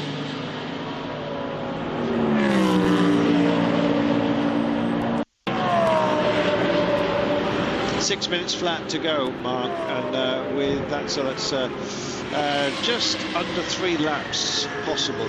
Depends where the lead car is on the track as to when they declare the final lap.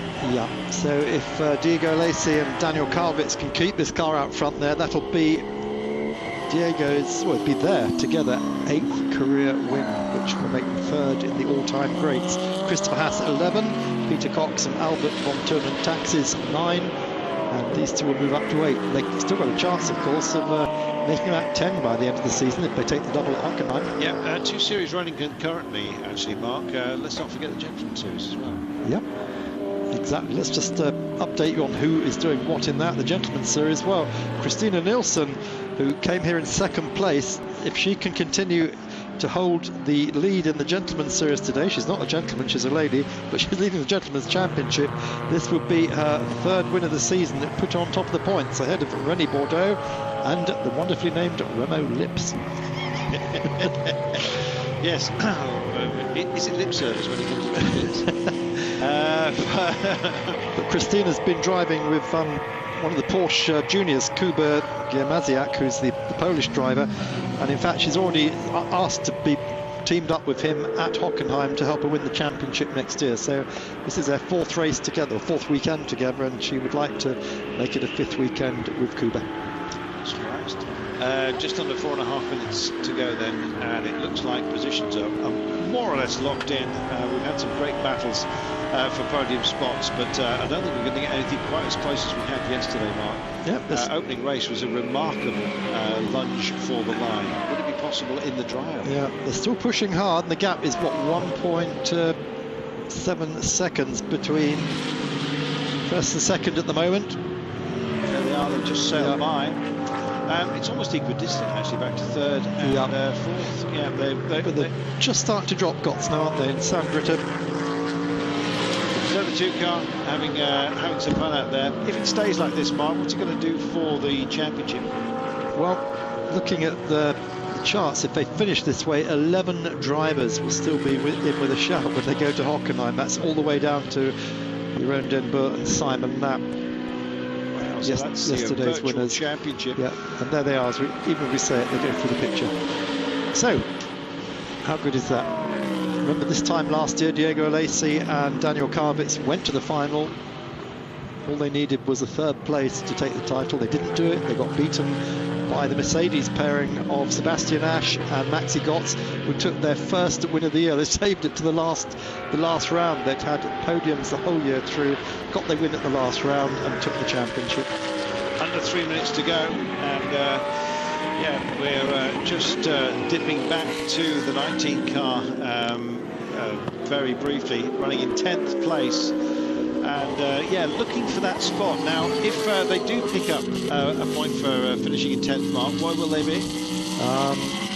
Baumann and Claudia in 4th. They'd move up. They'd stay in 4th place, 136 points. So, well, still time. Don't forget, we've got a double race weekend, and there's a lot of points up for grabs, Mark. Yeah. And there'll be 50 for the last weekend. So what we're looking at the moment, this fight is for 9th place. Ajay Patel, the man from Mumbai, is just ahead of Claudia. Of course, Ajay dropping that car in the gravel yesterday. He was runner-up in the Volkswagen Scirocco Series 2 years ago. Made the big-time move up the ladder into GT Masters. GT Masters recognised everywhere as probably the world's most competitive GT3 championship. I know the FIA GT Series is moving rapidly towards that, but this certainly has been proving to be more competitive over the last 2 or 3 years. It's like the world of touring cars. DTM really are the bosses of that. No matter what anyone else tells you, it really is almost a class apart. You can just see that with the drivers that attempted to actually take part in it. So absolutely fantastic. Last time through the chicane, and the gap still about the same, 1.6, 1.7 between those two. Maxi Götz behind them, a little bit further down the road, 6 seconds behind, and then another 3 seconds back to Max Sandritter in the black BMW, and behind him Christa Jons in the Audi. So another nice mix in our top 5. It's Corvette, Audi, Mercedes, BMW and Audi. Well, final lap has been declared. Still got a clock rolling out there. So the final lap to be enjoyed. And frankly, I think the 2 car just sailing away. It's been a happy time. We're on board with the car that's running in 2nd place at the moment, so you get a view of our leader. They're not that far apart on the track, but far too far to make up that kind of ground in the time remaining. Yeah, but super reliability for Callaway. They've just had such a reliable car this year. This will be their 5th win. If Diego can just pull it around those last few corners. They won in Oschersleben, they won twice at the Red Bull Ring, they won in Lausitz, and this will be win number 5 at Slovakiaring. 5 wins this season, 8 career wins for those 2, and they'll come away leading the championship by quite a big margin. Now they will have 14 points over the rest of the field, but there's still 50 points up for grabs. Seems like I worry about Shardy Gravel. Came to naught after the Camaro dropped tons of it for everyone else to enjoy. They got away with it, and here is our race winner. Checkered flag, and the winning margin 1.7 seconds, so just slightly quicker on that lap. There was Daniel Karvitz, the man who gave him that win with that fantastic start. If he hadn't made that start, I think they'd probably be still somewhere behind those Audis at the end of this race. It's so well matched, Mark. It really comes down to driver talent. What a launch Daniel Karvitz got. Oh, just those two are joined at the hip. They have just been so good the whole season. Can they keep that momentum going now to Hockenheim Ring in 2 weeks' time? Well, you'll have to join us on Motors TV to find out exactly that. Here's Ajay Patel still holding off right to the bitter end. Claudia Hürtgen, can she get 9th position off him? No, but she gets 1 point, and that keeps them in 4th place. So Diego Alesi, Daniel Karvitz lead the championship from the 2 Maxes, Götz and Buch. Robert Renard slips back down to 3rd, having briefly led overnight, and in 4th place Baumann and Hürtgen. There's the result then, Carlton. And 10th place, they did well. Look at 12th there, Christina Nielsen. She wins the Gentleman's today. That puts her back into the lead of it. Can she maintain that momentum through to Hockenheim? It really should be called Gentle Folk. Gentle Peoples, yes, Gentle Folk.